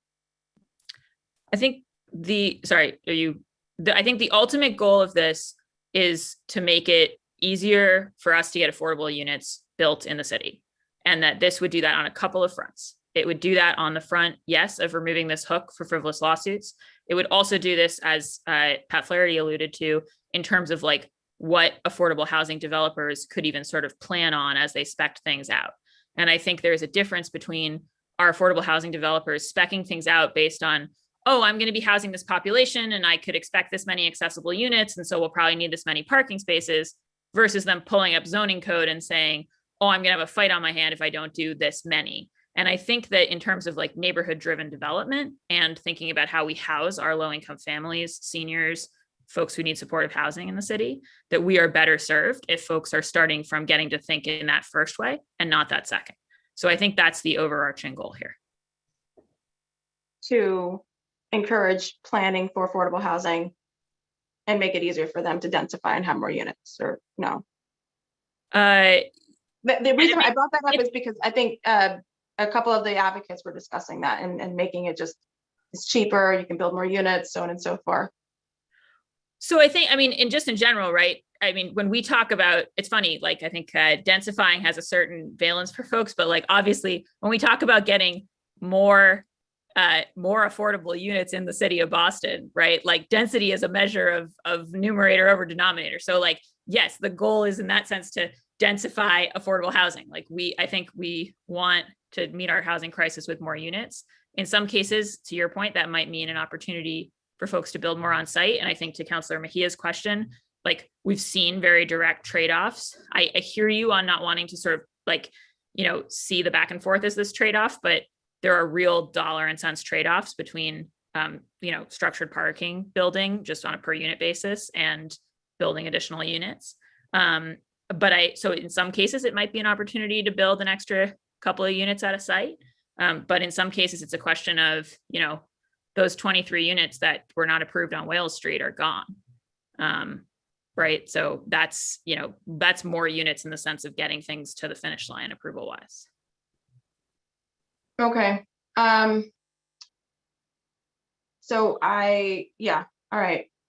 You wanted to address some things? Yeah, I think and forgive me, it's a little repetitive. Councillor Edwards, our whole exchange was, I think, cut off of the video earlier. So I'm a little repetitive here, but I just want to stress that, and I will say, I don't think that District 1 is at all the only one experiencing the pressures of traffic and congestion. I think, like Councillor O'Malley said, we all feel that, and it's intense. I only represent District 1, so I only speak on behalf of my. I know, but you did assert its superlative status on that. So I'm just saying, I think it's a citywide issue that we face.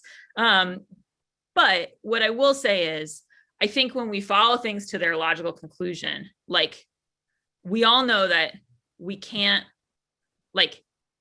stop building affordable housing when we're in a housing crisis because it will add traffic. Like we can't, like then we will continue to have people unhoused, prices will continue to spiral upwards.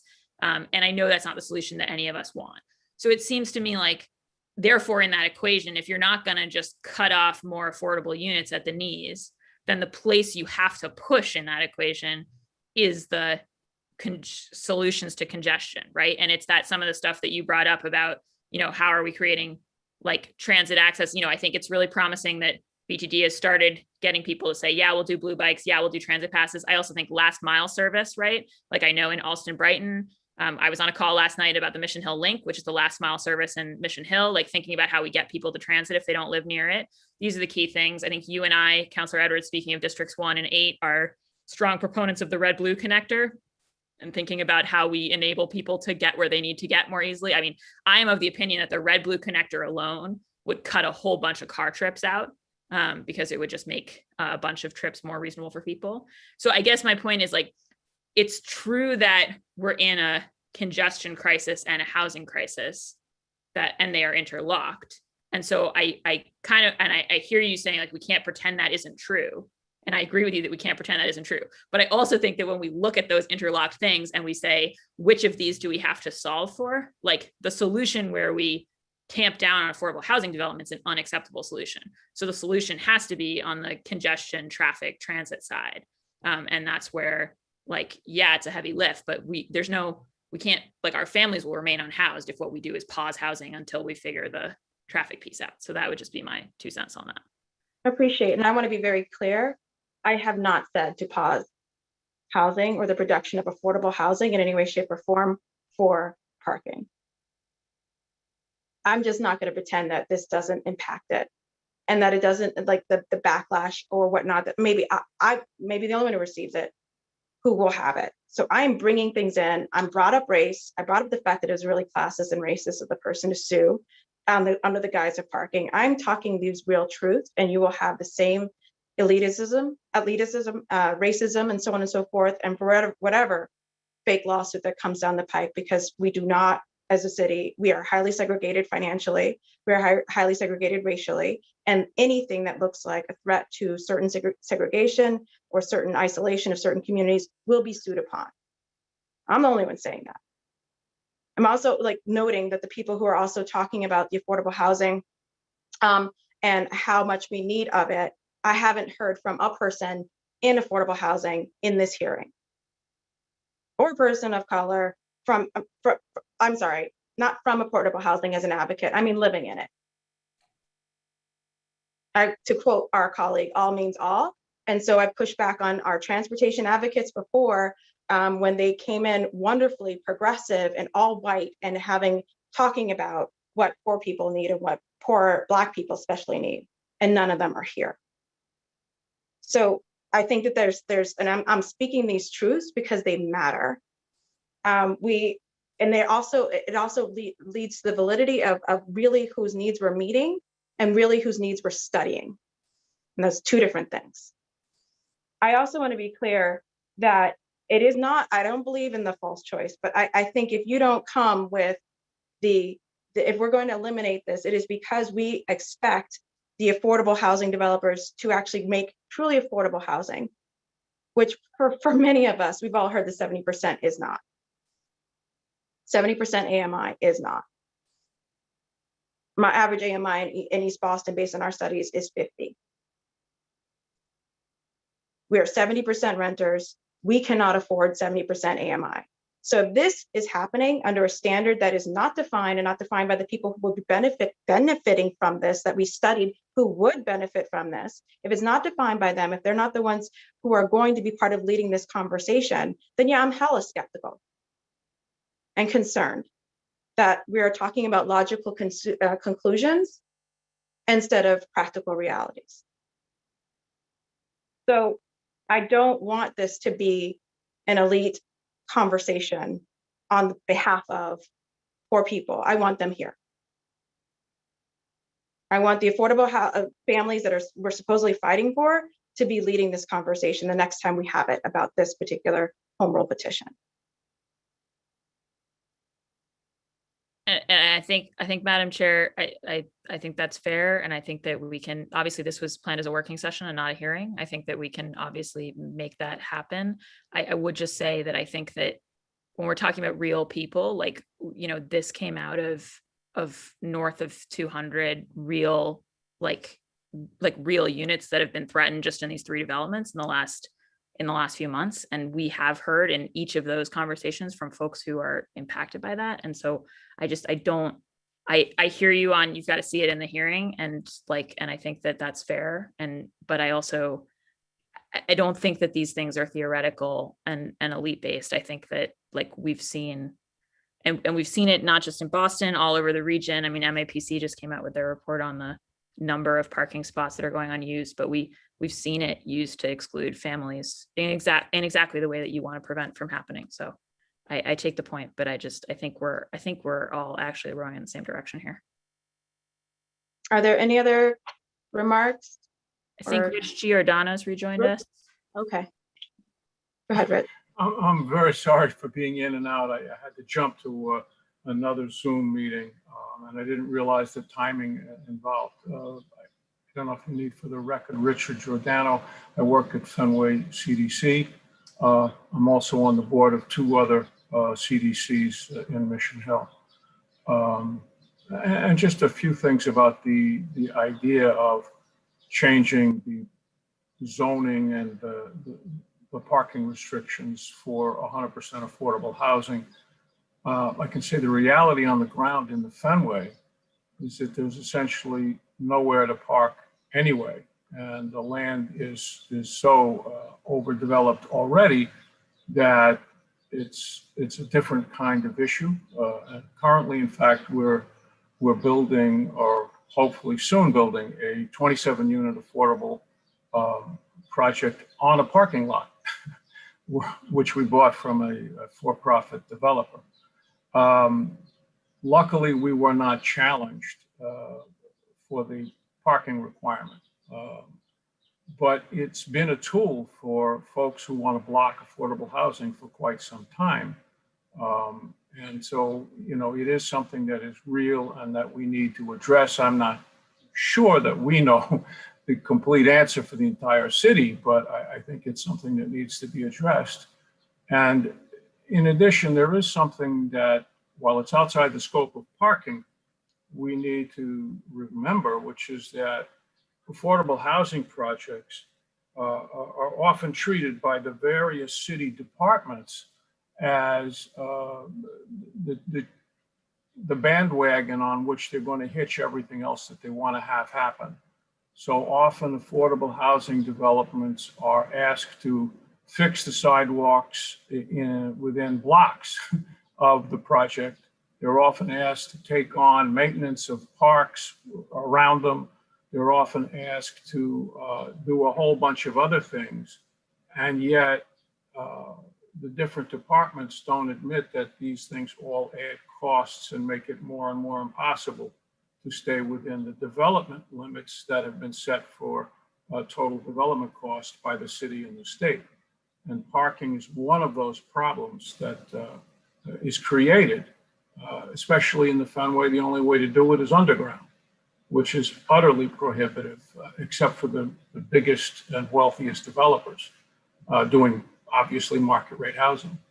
So, you know, I realize this is a fairly complex issue, and it plays out differently in different neighborhoods. But I can assure you that in Mission Hill, we've had a history of local people using every available tool to sue and block housing left and right. Fortunately, that's tapered off in the last year or two, but it has delayed dozen or so housing projects, and in fact, has probably killed 1 or 2 completely. So the reality in some neighborhoods is that the zoning tools, which were meant to regularize and make development reasonable, are also used to stop development in fairly deleterious ways. So, you know, the parking requirements kind of fit into this bigger picture of affordable housing being asked to do more and more, and yet the subsidy system does not admit that, parking being one of them. And then the reality on the ground is that in certain neighborhoods, the parking requirement is used to stop affordable housing. And also in the Fenway, frankly, there is nowhere to go for parking. And everybody knows that. And even with the 2-bedroom and 3-bedroom units that we're going to be constructing, that's a given. And mass transit is the assumption. Of course, we are doing subsidies, as I think was recommended earlier, on the blue bikes and on transit passes, which that's a very reasonable trade-off.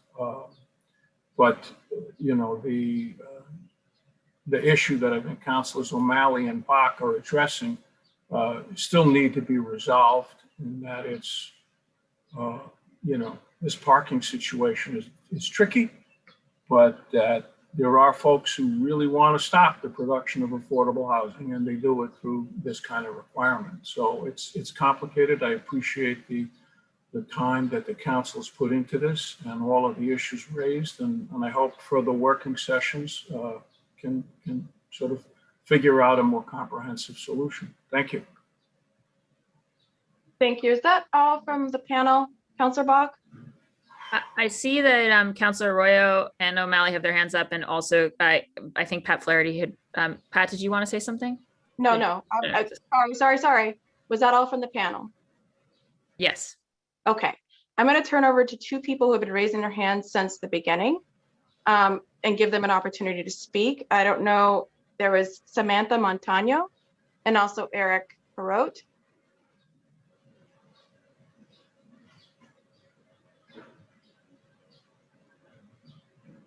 You can each take about 2 minutes. Just introduce yourselves, where you live, and quickly go for your comment. Samantha? Should I start? Yeah. Yeah. Hi, Councillor. Thanks for hosting this working session. Hi, Councillor O'Malley, who represents our district, Councillor Bach. I work at a community development corporation in Jamaica Plain, JPNDC. And I think to this point, I appreciate the conversation. From our perspective, we appreciate the conversation around equity. We know that with our family housing developments, there is a need for cars and for parking. A lot of times, because of the lack of investment from the city and the state in public transportation, better roadways, it's just impossible for folks to afford childcare in one part of the city and make a way to the job in another part of the city. And by the virtue of the wages we pay, like that's just where folks are working. They're less likely to have access to daycare if they have families or whatnot in one central location in the way that folks who make more money can. So it really is essential that families have parking. So I don't think that we should eliminate minimums for affordable family housing. Seniors is a whole different story. A lot of our senior developments have like 1 or 2 people who park cars. So like, obviously that's a very different situation.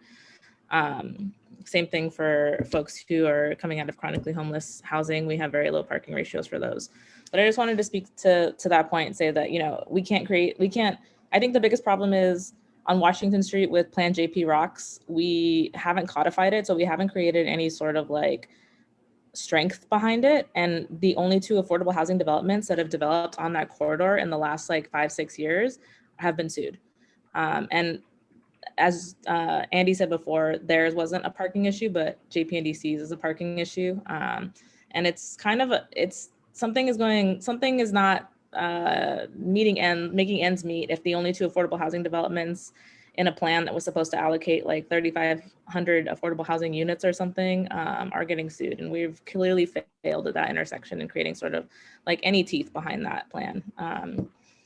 So just that it's I think in my mind, parking is an equity-based issue. In our mind, we would always want to include some sort of parking with family affordable housing just because of the reality of our city. And that's it. Thanks. Thank you, really appreciate it. And Eric, about 2 minutes. Yeah, my name's Eric Harrett, live in Jamaica Plain.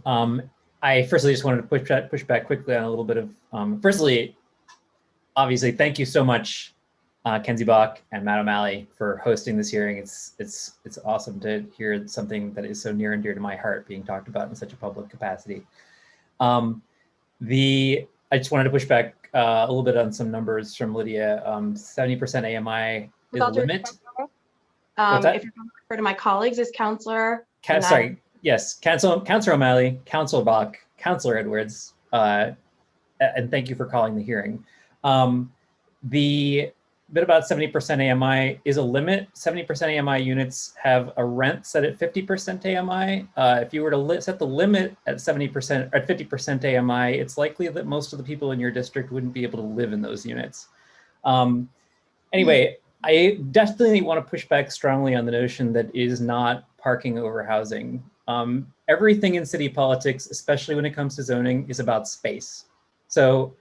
And space, how we set space is about how we set our priorities. If we have said we want affordable housing, and the but includes a list of things that happens to also include parking, it doesn't really matter how you finagle the wording.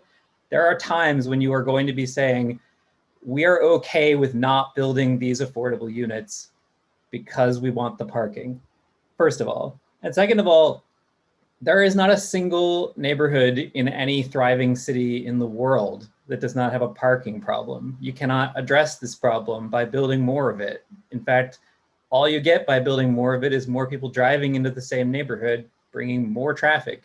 Yes, I understand the concept that if you could just get to a magical high level of parking that's just enough, maybe you will have so many places to park cars that you won't need to worry about the fact that you have to drive around looking for empty parking spaces. But frankly, I don't even think that's likely to happen, because the parking in the buildings and the parking on the street, they're not even part of the same pool, really. Like, you can build all the parking you want in a building and it will not address your parking on the street.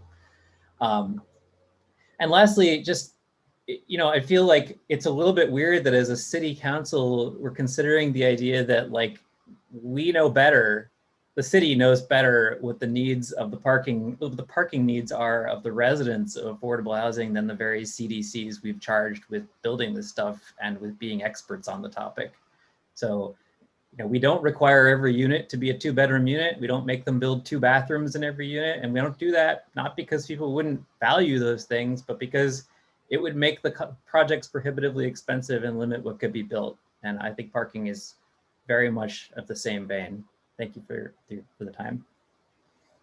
And so we'll turn it over now to, I'm sorry, Diana Tortellini also raised her hand.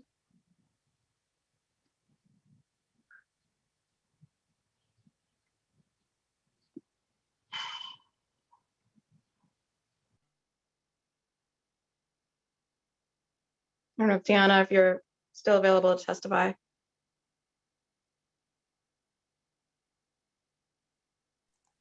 Hi, I'm sorry. Can you hear me? Yes. Apologies. So I am a resident of South Boston. I have lived here for 9 years. I wish I had more expertise specifically in the topic of affordable housing. I really just wanted to come here and give you my personal opinion about the impact of not providing parking spaces is on the existing residents in a neighborhood. And I know that this bill specifically addresses 100% affordable units exclusively. And I know that that is not the majority of affordable housing in the city. But I don't want to take away at all from the importance of providing affordable housing for people who need it, or the importance of addressing climate change. But we have an extraordinary income inequality problem in this country. And the impact of that is that rather than addressing it at a national level, cities and towns are forced to deal with it on a local level. And so when we try to create more housing in existing overcrowded neighborhoods, where there are already more and more people trying to move into those neighborhoods, the existing residents suffer a degree of quality of life change that creates a lot of resentment and anger in the community.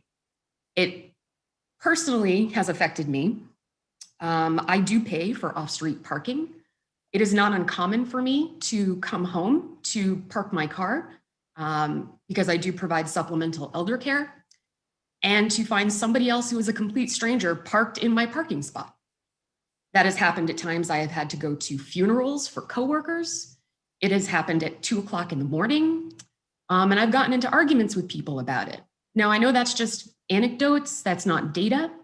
I did look at the study that was linked in the description of the docket hearing that was performed. And even in that study, the city council is proposing to have 0 parking spots in affordable housing units. But even in that study, I think it was 0.55, so about half of the affordable units actually did have tenants or residents who own cars.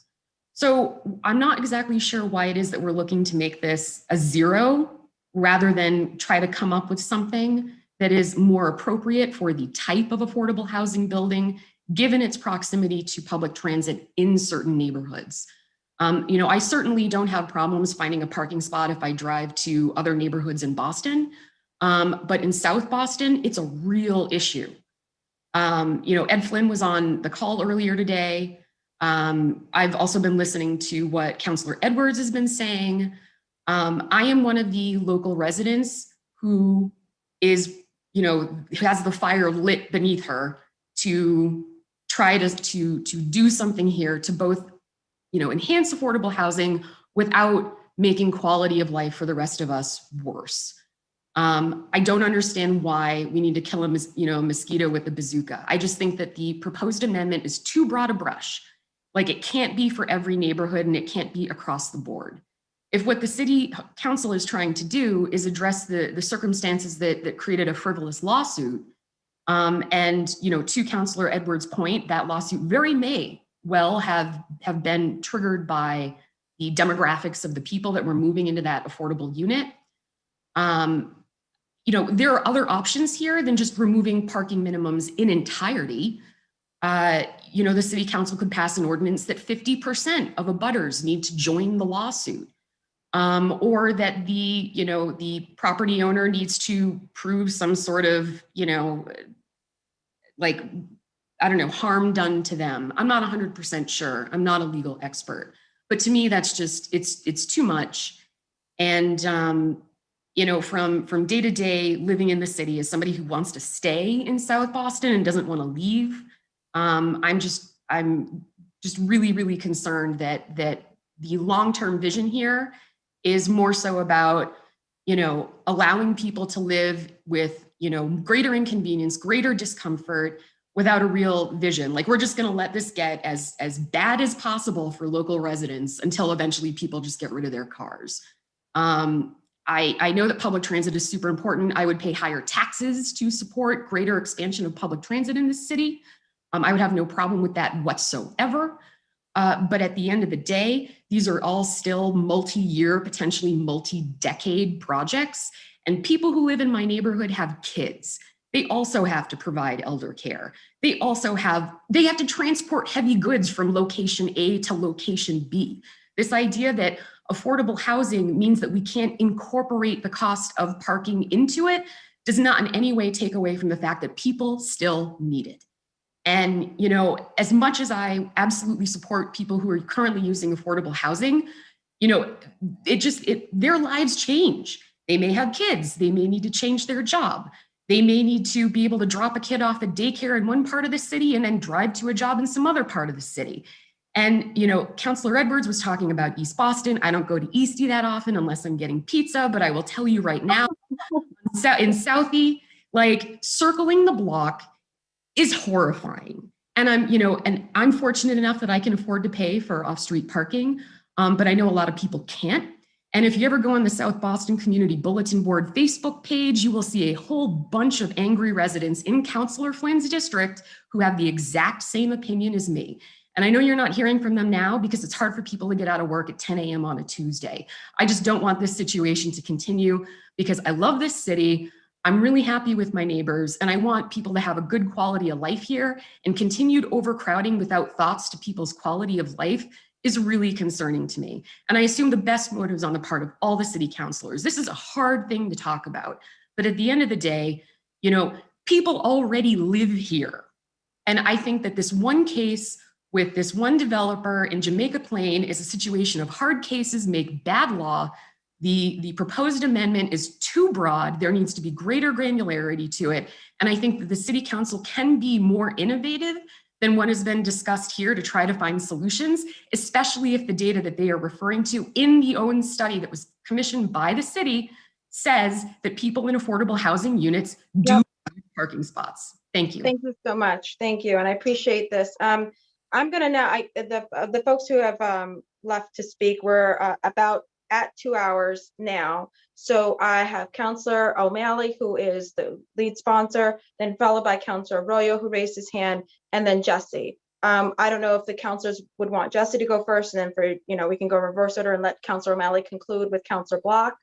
Okay, then. So Jesse, you'll go first, and then Councilor Arroyo, and then Councilor O'Malley, then Councilor Block. And then Apologies. Thank you, Councilor Edwards. I just wanted to drive home one additional point, or it was a point that I already made, and I think it's relevant to some of the concerns that the previous member of the public mentioned, and some councilors have as well.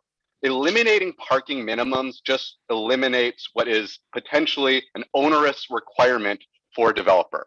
It does not prohibit developers from building parking.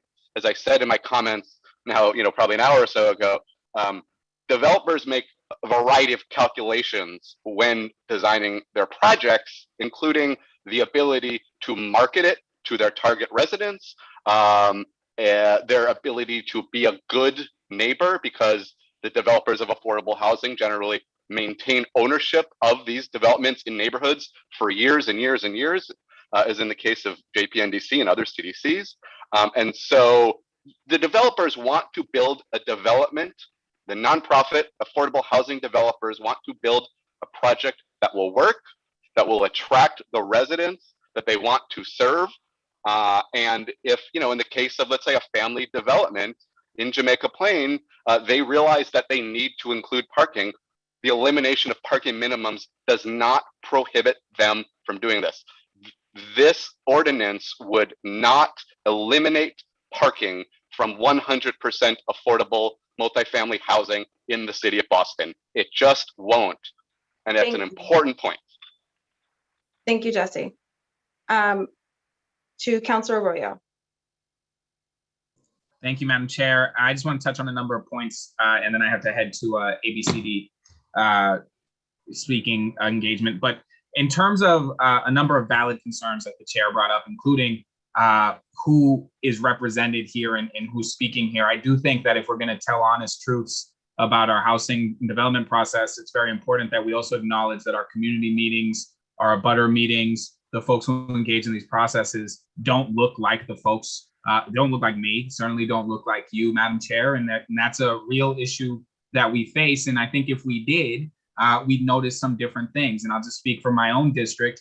The issues that I have had brought forward to me from constituents of color over development in the past 2 years have revolved around environmental concerns, have revolved around health concerns with a Burger King in my district. The vast majority of the time, folks who are bringing up parking, folks who are bringing up the issue of parking do not look like me, do not look like you, Madam Chair, are not from a specific income bracket. And when we're talking about representation in the process, we're missing in that entire process. And I think if we did, you would hear more voices saying, of course, we want more affordable housing, because I think it's really important to understand that you cannot separate that if there is something that is making it impossible or incredibly difficult to create affordable housing, and the reason for that is parking, we are prioritizing cars over homes. That is just how that works, if that's what we're doing with the process. I think there's valid concerns here. I will say my godfather lives in South Boston. He's had serious medical issues. He lives on M Street, right across from the M Street Park. He has serious medical issues over the last 6 years, and I've gone, for instance, during the COVID pandemic to help him with groceries and things of that nature. And I'm very aware of the parking concerns and the parking issues that South Boston has. It can be impossible to find a spot after 8. But what I do think what we're talking about specifically here with affordable housing at 100% level rate, the reality is we need it. We are in a housing crisis, and we also have congestion issues, and we have very real issues with that. And I will just say this is not a easty, southy reliant issue. If you want to come to Rosendale Square and try to go grab something really quick, you'll figure out really quickly that parking is an issue everywhere. In specific parts of Hyde Park, it can be the same. And so from the perspective of, speaking on who has voices and who does not have voices, I will just say that often in my family's history, and this is all anecdotal, I'm sure there's data one way or the other, but driving is incredibly expensive. It's not a cheap venture in the city of Boston with excise taxes. If you want to get into the documentation, and I will just say this is a former public defender, the criminalization of poverty often starts with moving violations and driving in cars like that. And so what we're talking about often is folks who don't have access to vehicles, folks who do have access to vehicles but can't really afford it. They're on the verge of affording that. And if we're trying to create affordable housing, I think the reality is, if we're fighting over parking, yes, some families do need parking. Some folks are going to rely on parking. Some parts of our city, and this is really important to emphasize because it's part of District 5, have real public transportation access issues and inequity issues. That's just real.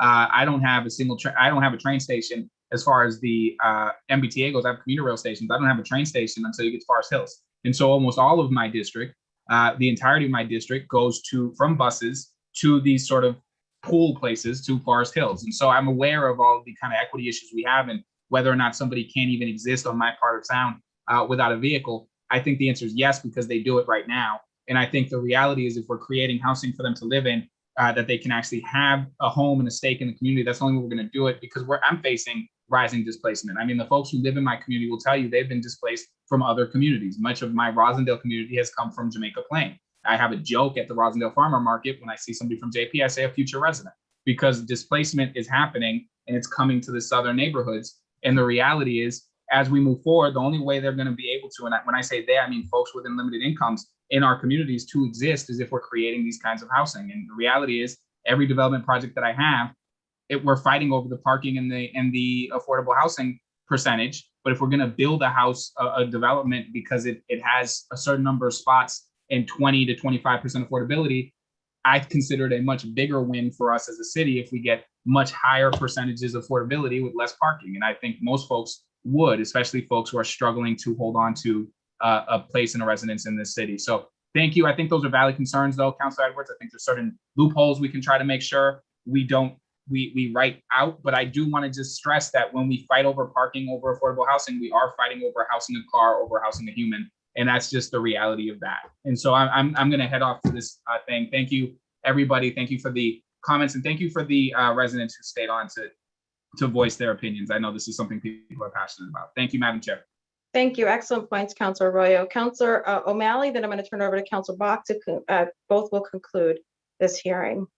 Thank you, Madam Chair, and I will keep it brief. Appreciate everyone's insights, opinions, thoughts, and life experience. And you know, I just want to be clear here, and this may be a bit repetitive, but what we're talking about here, I don't want us to conflate the very real issue that parking is difficult in the city of Boston. There's no question that the downtown neighborhoods feel it acutely, more acutely than perhaps the outer lying neighborhoods, but we feel it too. There's no question about it. There was a study in the Globe, I believe yesterday, saying that traffic is now returned to pre-pandemic levels.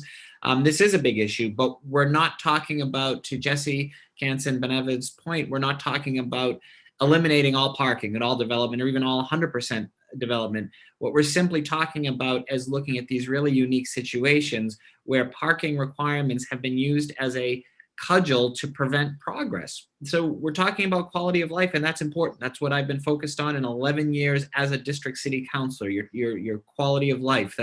The predecessor to Councilor Arroyo, Councilor McCarthy, used to say, what happens in front of your front door is what's important to me, meaning him as city councilor. And I think that we all share that. But I'm also concerned about the quality of life of these 200 plus formerly homeless individuals who have had their housing further delayed amid pandemic at a time when it's needed. I'm also concerned about the quality of life of these 30 plus senior citizens, older Bostonians who will be gentrified out, who will be displaced by the high cost of rents that JPNDC has worked with, not only providing a home, a safe, wonderful, thriving home for them, but also two beloved businesses to be able to keep those in the neighborhood. These quality of life have been disregarded under the guise of a frivolous lawsuit. So what Councilor Bach and I are trying to do there, and obviously we recognize there'll be further working session or a further hearing, however the chair and we decide to proceed, and there'll be more conversation on this. But what we're trying to do is really address a problem that is impacting people, and it's growing people. It does not diminish other concerns that have been raised by so many other folks, concerns that I share, that Kenzie shares. We are focused on this, but for what we're specifically trying to do right here as it relates to 100% deeply affordable, far beyond the 70 or 50% AMI, looking at these vulnerable populations, we want to make sure that we're able to provide for them. And quite frankly, work with the great nonprofits, the community builders, Pine Street Inn, JPNDC, Urban Edge, so many others that have been working in the trenches, certainly in my district. We want to be able to work with them to facilitate this housing. And the last asterisk I will say is, once again, as we talk about the community response or the neighborhood's response, and I recognize every neighborhood is different, but on these two specific issues on Washington Street, the senior housing, the formerly homeless or unhoused housing, these were met after lengthy, deliberative, and again, near uniformly positive, almost everyone was in favor of this except one landlord, and that perhaps that's a bit of an overstatement, but suffice it to say, these were incredibly vetted and supported projects. And I'm just going to continue to fight to make sure that we can make it happen, to make sure that we won't allow for any false tools to be used against them. So appreciate everyone's time. Thank you, Madam Chair. Thank you, Councilor Bach.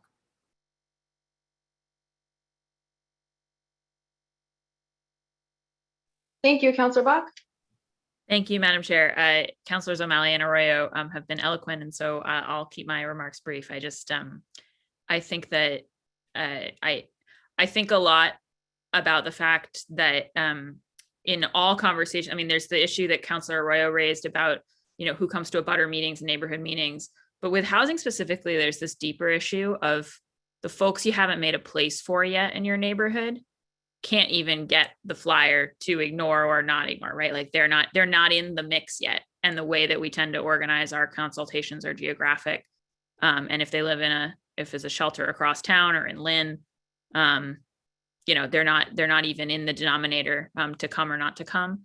And so to me, that's been a really important part of our push together, Madam Chair, thinking about the historical exclusion piece of the affirmatively furthering fair housing.